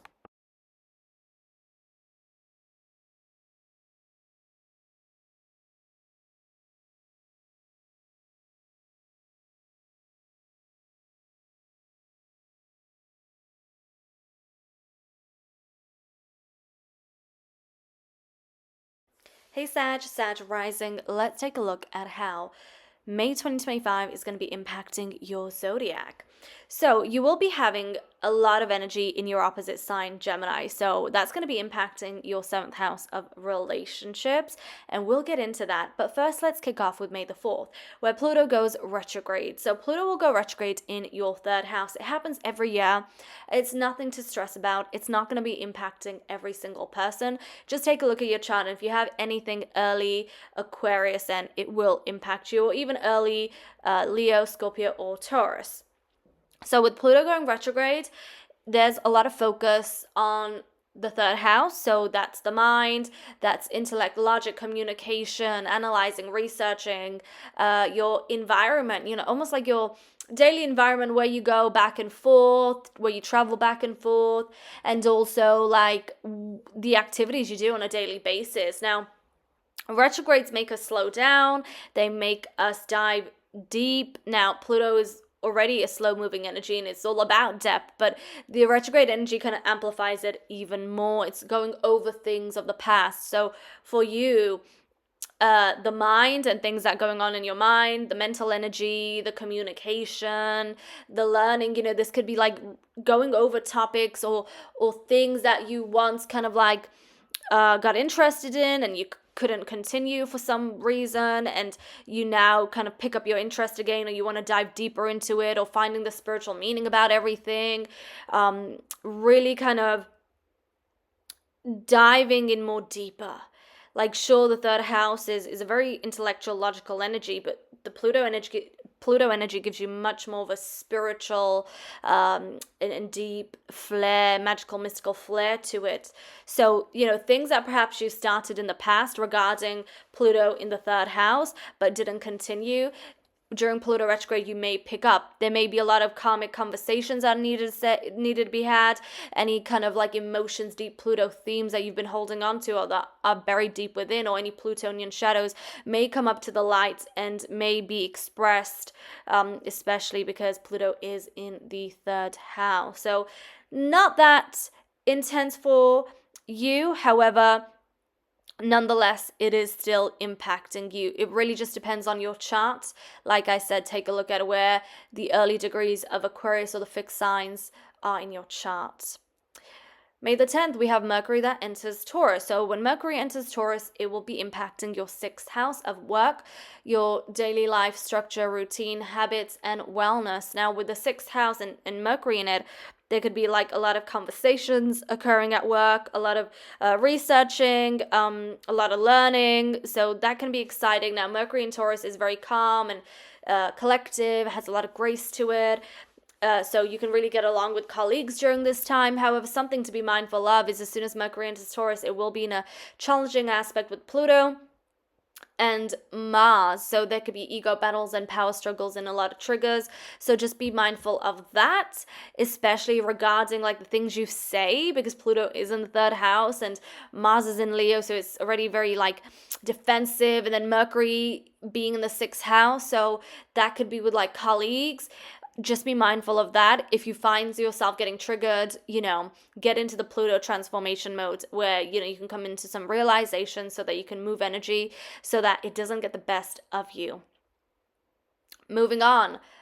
May the 12th, we have a full moon in Scorpio. This is an intense full moon because, of course, it's in Scorpio. So the moon will be in your 12th house and the sun and Uranus will be in your 6th house. This full moon is opposing not just the sun, but Uranus as well. So it can bring a lot of change, a lot of unpredictability, things you weren't expecting. It's a very highly emotional time and there are going to be very strong emotions flying up and down, and things at home can also change and shift because we're looking at the moon. We're looking at the moon in the 12th house, so this is a lot of things coming up from the past karma. I mean, you can get more esoteric with it and get into past lives. This is like your sensitivity is also coming up, spirituality, a time where you can feel very secluded as well and isolated because that's the 12th house. So a lot of those emotions can come up, and this is also connected to your well-being. Emotions can impact mind, body, soul, and spirit, so that can be affected as well during this time. These are all things to be very aware and conscious of, and also it can impact work, your just daily life and how it's routines. But what this is really showing is where there needs to be balance, where there needs to be more harmony. So things need to change. There needs to be a change that occurs so this axis of life can be more balanced and more stable and strong. Now, the moon is in a conjunction with Juno. So that can bring more emphasis on relationships because Juno is known as the goddess of commitment, and it's also known as the goddess of marriage as well. So perhaps that is very strong. That comes up. And by the looks of it, it may be because there's a lot of 7th house energy occurring. So you may even feel a lot of emotions, a lot of intensity brewing up as soon as we get into the full moon in Scorpio. Because on May the 20th, the sun enters Gemini. Then on May the 25th, Mercury enters Gemini. And then May the 26th, we got the new moon in Gemini, all happening in your 7th house. So 7th house is relationships, other people, partnerships, significant other people. So there could be a lot of energy here, a lot of activity here. Well, the new moon is a positive new moon. It is a very light-hearted energy. So this could be something in your relationship manifests, or something changes or shifts in a positive manner. This could be a beginning of a new relationship. Or for some people, this could be like a new cycle in a relationship.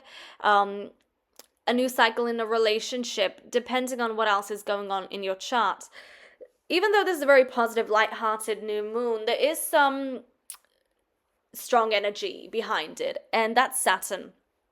Now, on May the 24th, Saturn changes signs. It moves into Aries. So out of your 4th house into your 5th house in the sign of Aries. The 5th house is the inner child, childlike energy, where you find happiness, where you find joy, leisure, pleasure, creativity, self-expression. It can also rule over relationships. So with Saturn here, we're reminded of our restrictions, our limitations. There could be kind of like a block, or you may feel not like your normal self, having fun, out on adventures. You may feel a little more, I guess there's perhaps so much coming into your awareness and so many realizations where you have to take a lot of accountability, and there's loads of responsibilities where there's not enough room to play around and have fun like you would usually do so. Now, the thing with Saturn being in an Aries is a freedom-oriented energy. It wants to be on its own. It wants to be in its own pace, and it wants to move around according to its own instincts and intuition. It doesn't like control. It doesn't like anything caging it. Whereas Saturn in Aries kind of like restricts the freedom.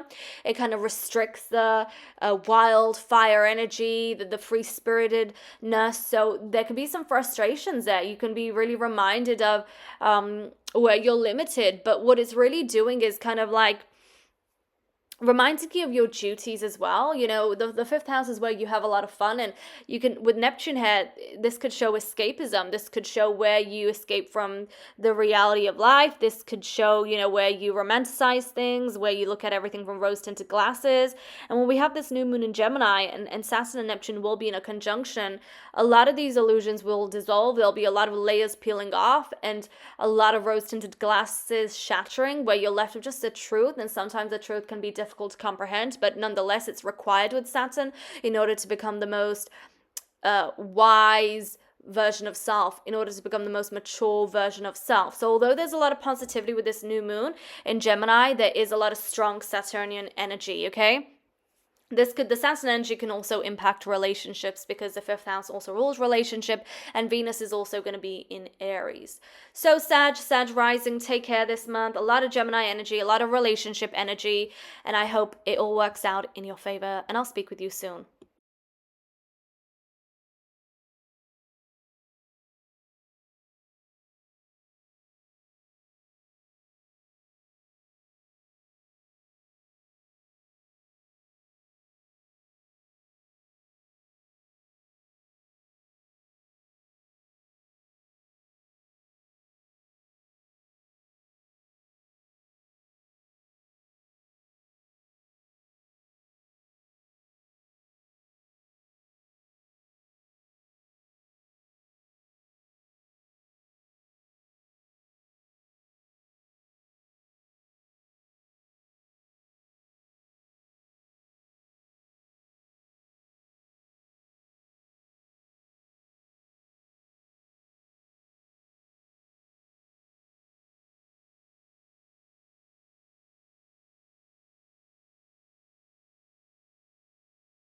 Hey Cap Rising.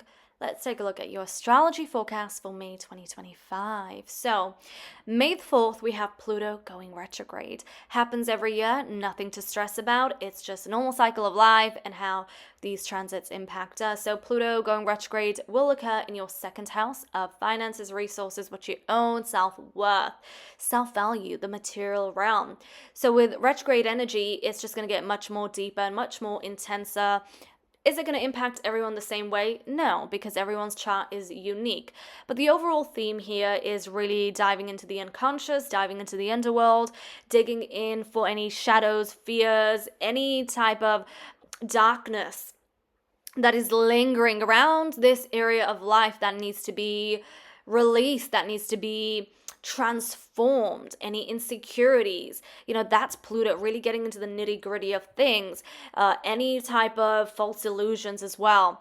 So that's what the focus with Pluto retrograde in the second house is really finding your true self-worth. And with Pluto, although Pluto is known as a very powerful energy, and when you look at kind of the mythology of Pluto, Hades, and the underworld, there is so much gems, magic, wisdom, so much wealth, but the overall higher manifestation of it all is what is security, what is wealth. And then for Pluto, it's things that money can't buy. So that could be one theme or manifestation of Pluto retrograde in the second house, and it's related with freedom and independence. That's the Aquarius energy, liberation. Okay, May the 10th, we have Mercury entering Taurus.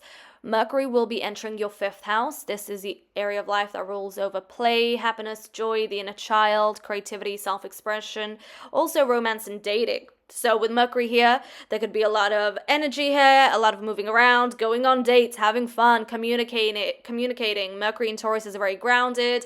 It has a lot of grace to it. So this could be a nice energy. However, something to watch out for is Mercury will be impacting Pluto and Mars. So that could be like an ego battle, ego struggle.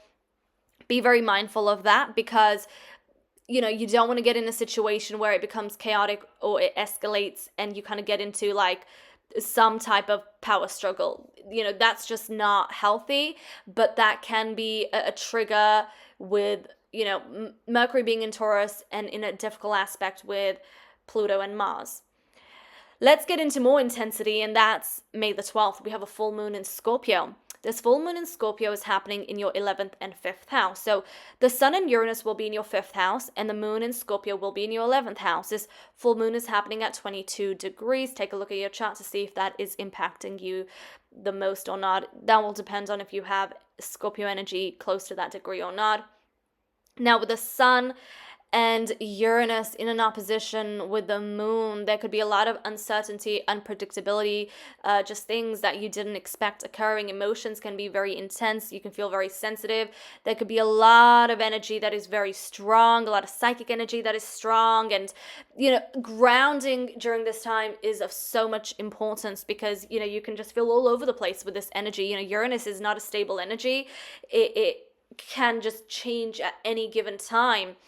Now, it's impacting the 11th house of friends, groups, networks, and hopes and visions for the future. It's also impacting your 5th house of creativity, self-expression, dating, romance, what brings you joy and happiness in your life. So these are the two areas of life that are going to be impacted the most. So there's going to be a lot of emotions running really strongly through these areas of life, and there may be something that changes dramatically.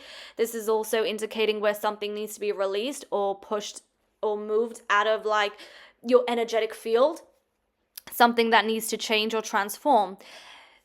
The full moon in Scorpio will be in a conjunction with Juno. Juno is a goddess of commitment and marriage, so there could also be a lot of relationship stuff that comes up during this time that is connected with either friendships, groups, networks, or even hopes and visions for the future. Nonetheless, this is a highly emotional time, and you will really understand and feel more of your darker, deeper emotions that have been kind of hiding or that have been brewing up for a while. This is a time where they're going to be released, and you can do a lot of shadow work during this time. Now let's get into Saturn, because Saturn changes signs this month. On May the 24th, it enters Aries, which means it will impact your 4th house of home and family, your personal life, security, stability, safety, where you go to rejuvenate, where you go to retreat. Now Saturn is giving us a little sneak peek and a little taste of this transit, because it will go retrograde. And, you know, Aries is a very freedom-orientated energy, but with Saturn, it kind of feels a little contained, and it kind of feels a little more restricted. And this is a time where you can come to more realizations of where you are limited and where you are restricted. This could also add more pressure, because you have to take on more responsibility or take a lot of accountability. There's more duty, there's more commitment that's required, especially regarding home and family. And as a Capricorn, you know, family structure is very important. Work, career is very important. Having both these areas of life is very important. And this could be like a restructure. And it's going to be really profound as well during the new moon that we have on May the 26th. So May the 20th, the sun enters Gemini. May the 25th, Mercury enters Gemini. And then May the 26th, we have a new moon in Gemini, all happening in your 6th house of work, routine, daily life and habits, lifestyle, mind, body, soul, and spirit. So there could be a lot of energy around work, a new beginning, a new opportunity, promotion, or something new that happens that is very positive, because this new moon in Gemini is very positive. It's a very light-hearted energy. So a lot of developments occurring here.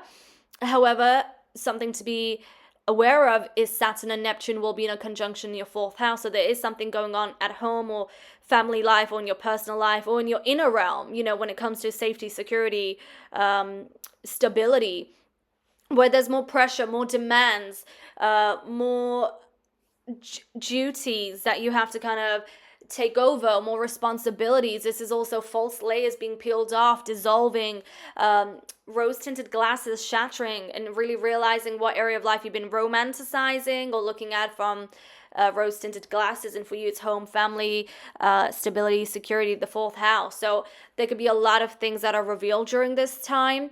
And even though there's a lot of positivity, there's still the Saturn energy that wants you to learn more, grow more, be more mature, be more wise, even though you're ruled by Saturn. And because you are ruled by Saturn, it kind of impacts you more profoundly. So that's something that's going to be very significant this month as well. So Cap Rising, have an incredible month ahead. I hope everything works out in your favor, and I will speak with you very soon.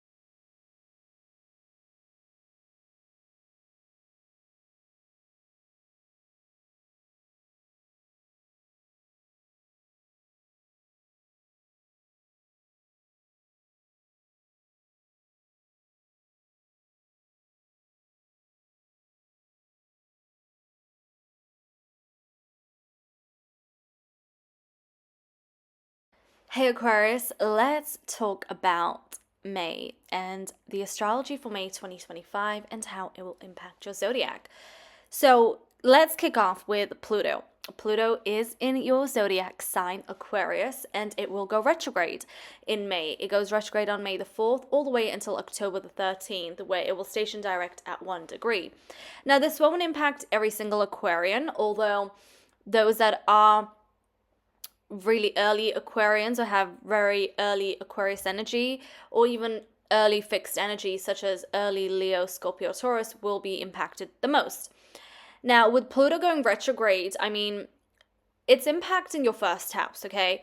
So we're looking at sense of self, identity, life path, life purpose, life direction, okay? This is all about you. And it's about getting even more deeper into the underworld, getting even more deeper into the unconscious, the shadows, what is buried deep within. This could bring a lot of awareness, a lot of realizations. This could be a very profound couple of months where you're really in your underworld, digging and diving deep and delving into the soul and really doing a lot of shadow work, karmic work, a lot of spiritual transformation. Retrogrades do bring a slowing down. Now, Pluto is already a slow moving planet. I mean, it's going to be in Aquarius for 20 years, but this is even more intense. This is even more spiritual, and this will bring you closer to self. It will reveal many truths. It will even be activating, spiritually activating, and by the end of it, you'll get a better sense of self, a better sense of your identity and where you're headed in life. This could even impact relationships, because currently Pluto and Mars, as I speak, as I'm recording this, they are in a opposition. So relationships can also be a huge theme. This won't impact every Aquarian intensely, like I said, but those early Aquarians, yeah, you'll feel the intensity. You'll feel something really pulling you into the underworld so you can dive deeper and really come into self, okay? So it's going to be a very profound time. It has to do with self, identity, independence, freedom, liberation. Let's move on. Mercury will enter Taurus on May the 10th, so this is impacting the 4th house of home, family, ancestry. This is also safety, security, stability, where you go to retreat. Mercury in Taurus is very calm and collective, so conversations are very graceful. However, this energy will be in a challenging aspect with Pluto and also Mars. So there can be some things that are said that, really take a turn. There could be power struggles or ego battles. That's something to be mindful of. This is connected to Pluto, so sense of self. This is connected to home, which is home, family, relationships, your personal life. It could even be with Mars, relationships, one-to-one relationships, or other people that play a significant role in your life. But other than that, other than the triggers, that also can teach you so much and help you grow in so many different ways and learn about your shadows. With Mercury in Taurus in the 4th house, it can bring just a lot of grace at home, a lot of cool, collective, calm energy at home, and also help you connect more.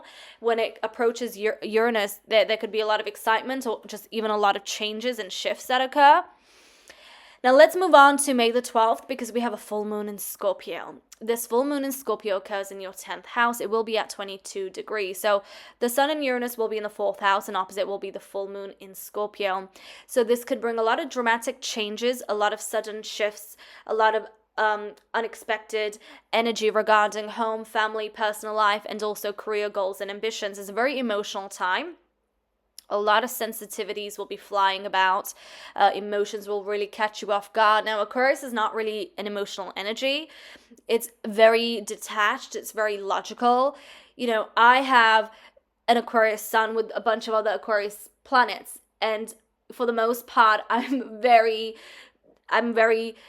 logical and intellectual. And, I am very detached. But I have the moon in Scorpio, so although I have a bunch of Aquarius energy and my nature should be very detached and what have you, I have just so many emotions just with that one Scorpio moon, because it is so intense and so deep.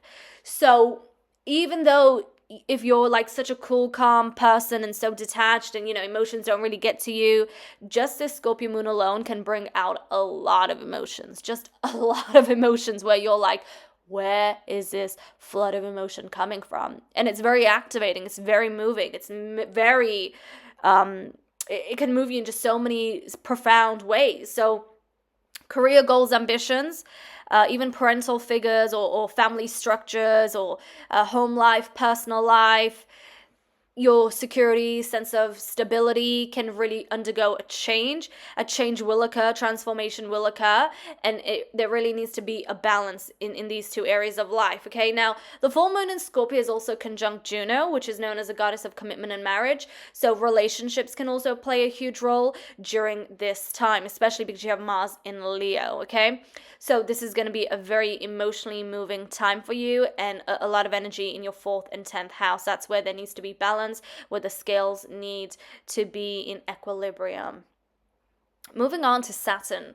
Now, May the 24th, Saturn enters Aries. It will be impacting your 3rd house of learning, your mind, mental energy, communication, your daily environments, daily travels. The Aries energy is like a free-spirited person. It wants to be like a wildfire and move freely and be very independent, but the Saturn energy is kind of containing it on a leash in a way where it kind of has to take a step back and it's reminded of its limitations, restrictions. There could be a slowing down, there could be more demands, more duty, more responsibilities, more accountability that needs to occur, where you don't feel like you can move forward. But really what Saturn is doing is kind of just making you more stronger, more mature, helping you grow, helping you to become more wiser in this area of life. So you can be very serious, like your mind can just be a little more, there's just more serious conversations going on, there's just more serious thoughts and ideas.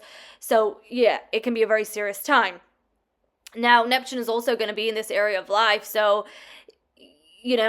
illusions and what you've been romanticizing, what you've been glamorizing, what you've been believing in or thinking about, or what you've been following for a while, that can all just strip away and get peeled off, or really just dissolve, where you're left with nothing but the ultimate truth.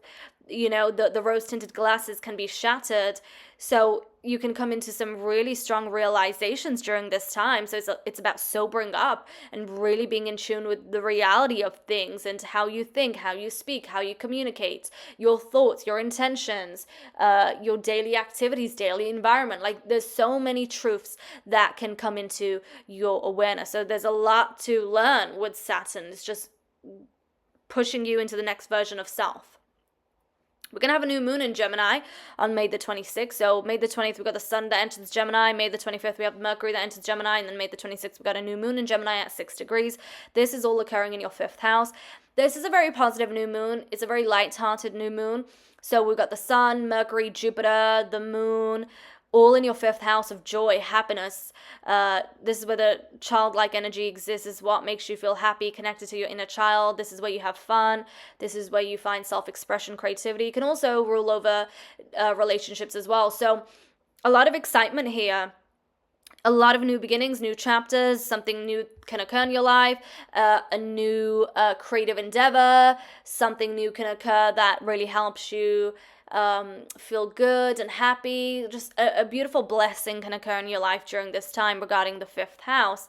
However, Saturn is still there. Saturn will be in a conjunction with Neptune, so there's still the knowing your responsibilities, knowing your duties. There's still being very sober and realistic. There's still a lot of false layers peeling off and fading. So there's a lot of seriousness, but at the same time, a lot of lightheartedness and a lot of positivity to end May with. So yeah, this new moon is very positive and really shining light on you. So Aquarius rising, enjoy this month, and I'll speak with you very soon.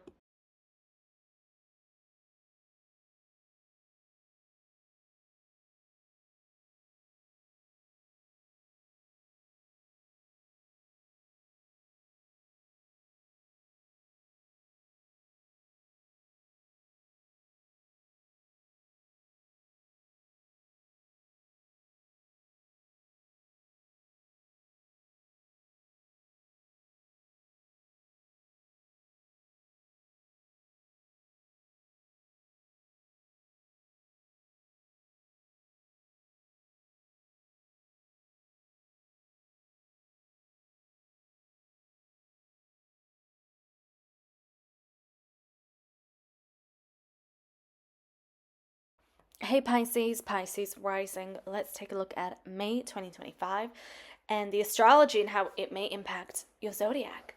So let's kick off with May the 4th because we have Pluto going retrograde. So Pluto will go retrograde in the sign of Aquarius and it will impact your 12th house. Now, the thing about retrogrades is they happen every year. It's nothing to stress about. It's nothing to like fear because it's just normal. It happens every year and it's just the normal cycle of life and how these transits impact us. Now, it won't impact everyone the same way. It'll impact those that have stronger, earlier Aquarius energy or even really strong early Leo, Taurus, or Scorpio. Pluto goes retrograde at 3 degrees of Aquarius and then it will go direct on October the 13th and go direct at 1 degree of Aquarius. So it's really just at the beginning stages and really just settling in. And when Pluto goes retrograde, its energy is even more intense because, you know, retrogrades are about getting more deeper and getting more, going more inwards, delving and diving deeper into self and soul. And that's already what Pluto is all about. So when it's retrograde, the energy just amplifies, really. And with Pluto being in the 12th house, there's just a lot of things that perhaps you are navigating through in terms of self, karma, past lives, emotions, sensitivity. You can even get more esoteric with this. You know, the 12th house is a very secluded, isolated area of life, and it's also the non-physical. It's the non-physical realm. So it has so many different interpretations and it can manifest so differently depending on your chart and what else is going on in your life and the transits. But overall, with Pluto retrograde, you know, diving more deeper into the subconscious, diving more deeper into your underworld, fears, phobias, where you feel isolated, where there is karma that needs to be resolved or balanced, healed, or transformed. That is going to be a major theme with Pluto retrograde, and especially for the 12th house. And because Pluto is in Aquarius, it has more to do to push you towards freedom, independence, and liberation, and also higher versions of self. Okay? Now let's move on. May the 10th, Mercury enters Taurus. So with Mercury moving into Taurus, it's going to impact your 3rd house. So Mercury is very happy in the 3rd house because the 3rd house is all about communication, and so is Mercury. So with Mercury in Taurus, it has more of a grounded approach, more of a graceful approach when it comes to expressing oneself, communication, networking, your ideas and visions and how you express yourself can also be a little eccentric with the 3rd house because Mercury is very happy here, even though Taurus is more grounded and laid back. But the 3rd house energy, and especially as it gets closer to Uranus, it can get really exciting. So if you're working on a project that requires a lot of reading, writing, requires a lot of your intellect or even your creativity, even if it requires a lot of your research and analyzing skills, this could be a great time. However, as soon as Mercury enters Taurus, it will be making a challenging aspect with Pluto and then also Mars. So you got to be careful of not getting into any type of ego battles or power struggles or saying things that, you know, you can't take back, because it can be a very triggering time, like a very triggering time. So just be mindful of that. But that also kind of gives you an opportunity to learn more about yourself, shadows, and then do that shadow work and transformation. But other than that, Mercury is very happy in the 3rd house and really supports and encourages you to learn, read, write, supports you in projects. There could also be some travel that occurs that is very expansive and expands you in so many different ways. Now let's get into May the 12th. We have a full moon in Scorpio. So this full moon in Scorpio is going to be impacting your 3rd and 9th house axis. So I just spoke a bit about the 3rd house. It's the mind, learning. It's about communication and also like your daily environment, daily travels. Can also have to do with like daily activities as well. Then when we look at the 9th house, we're looking at learning and researching, but on a much grand scale. We're looking at more higher learning, higher education, philosophies. We're looking at more long distance travels, foreign places, cultures. The ninth house is usually known as expanding your horizons, expanding your mind, expanding the crown chakra. So it can be a very spiritually activating time as well. Although there is so much emotion running wild here, especially when the moon is in an opposition with Uranus. Like there could be a lot of unexpected things that happen, a lot of surprises, shocks, things just happening and you're not even in control of them because this energy can sometimes be so unstable and all over the place. So things that you weren't expecting, unpredictability, changes, major, dramatic, drastic changes occurring that are very emotional. The emotions are very heightened. Emotions are running very strong here. This could be a time where you're also very much in tune with your intuition and you can feel this strong psychic energy around you.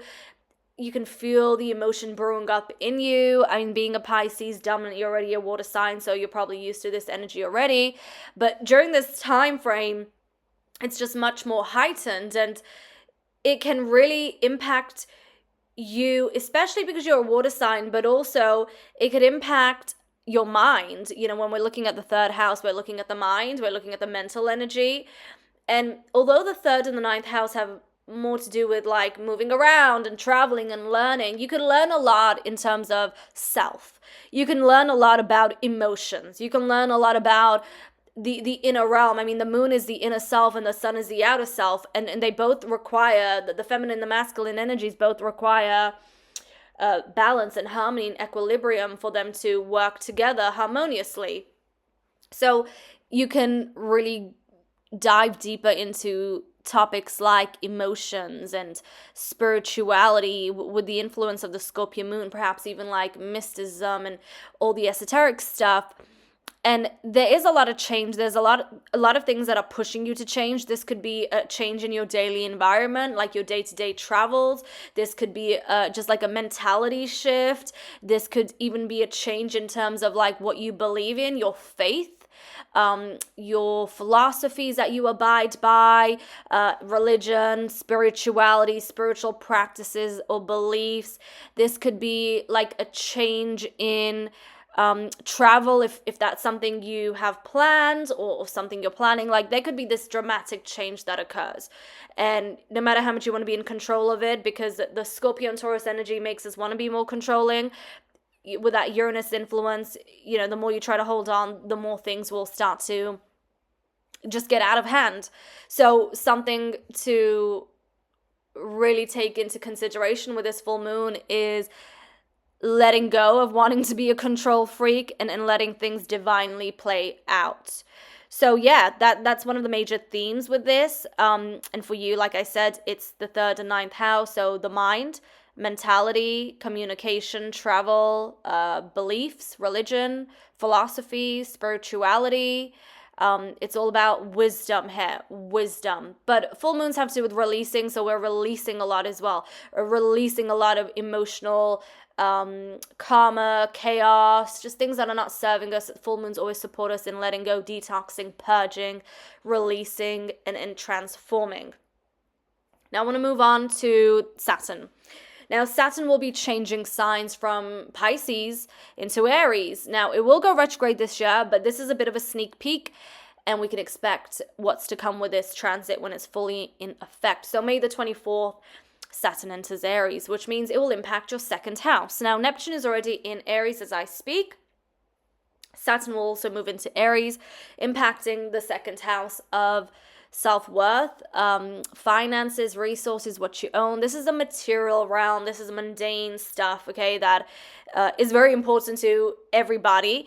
And with you, there's a lot of focus here, a lot of focus on this area of life. And with this area of life and Saturn being here and also Neptune, you know, there could be a lot of rose-tinted glasses that are shattered, a lot of false layers that are peeled off or are dissolving, and anything you're romanticizing or glamorizing, you know, you're having to see the truth of everything.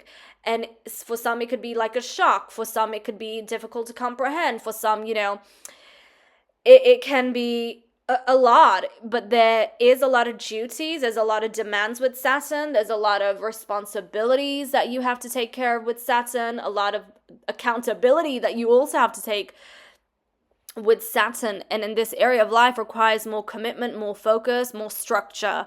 And things for a while can perhaps even seem like they're not fully intact, or you feel like you're not in control of everything and there's a lot of pressure.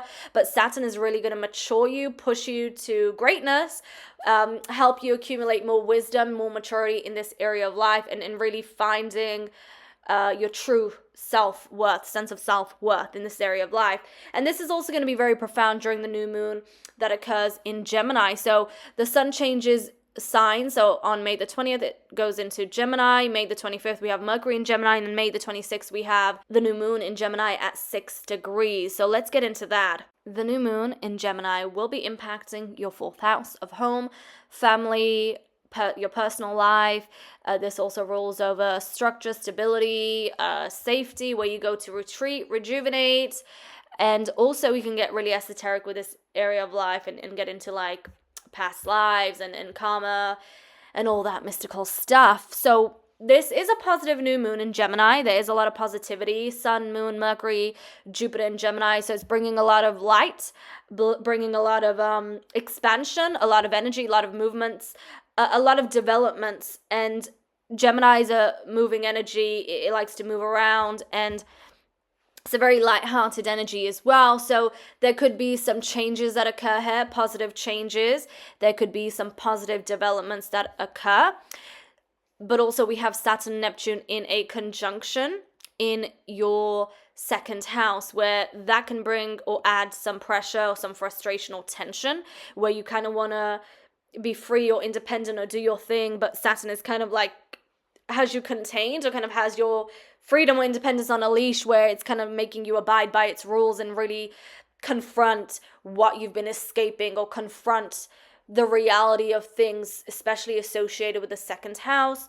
So there could be tension there, but nonetheless, you are being pushed, like I said, to greatness, to the next version of self, to really accumulate true self-worth.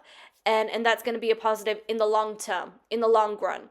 So Pisces rising, have an incredible month ahead, and I will speak with you soon.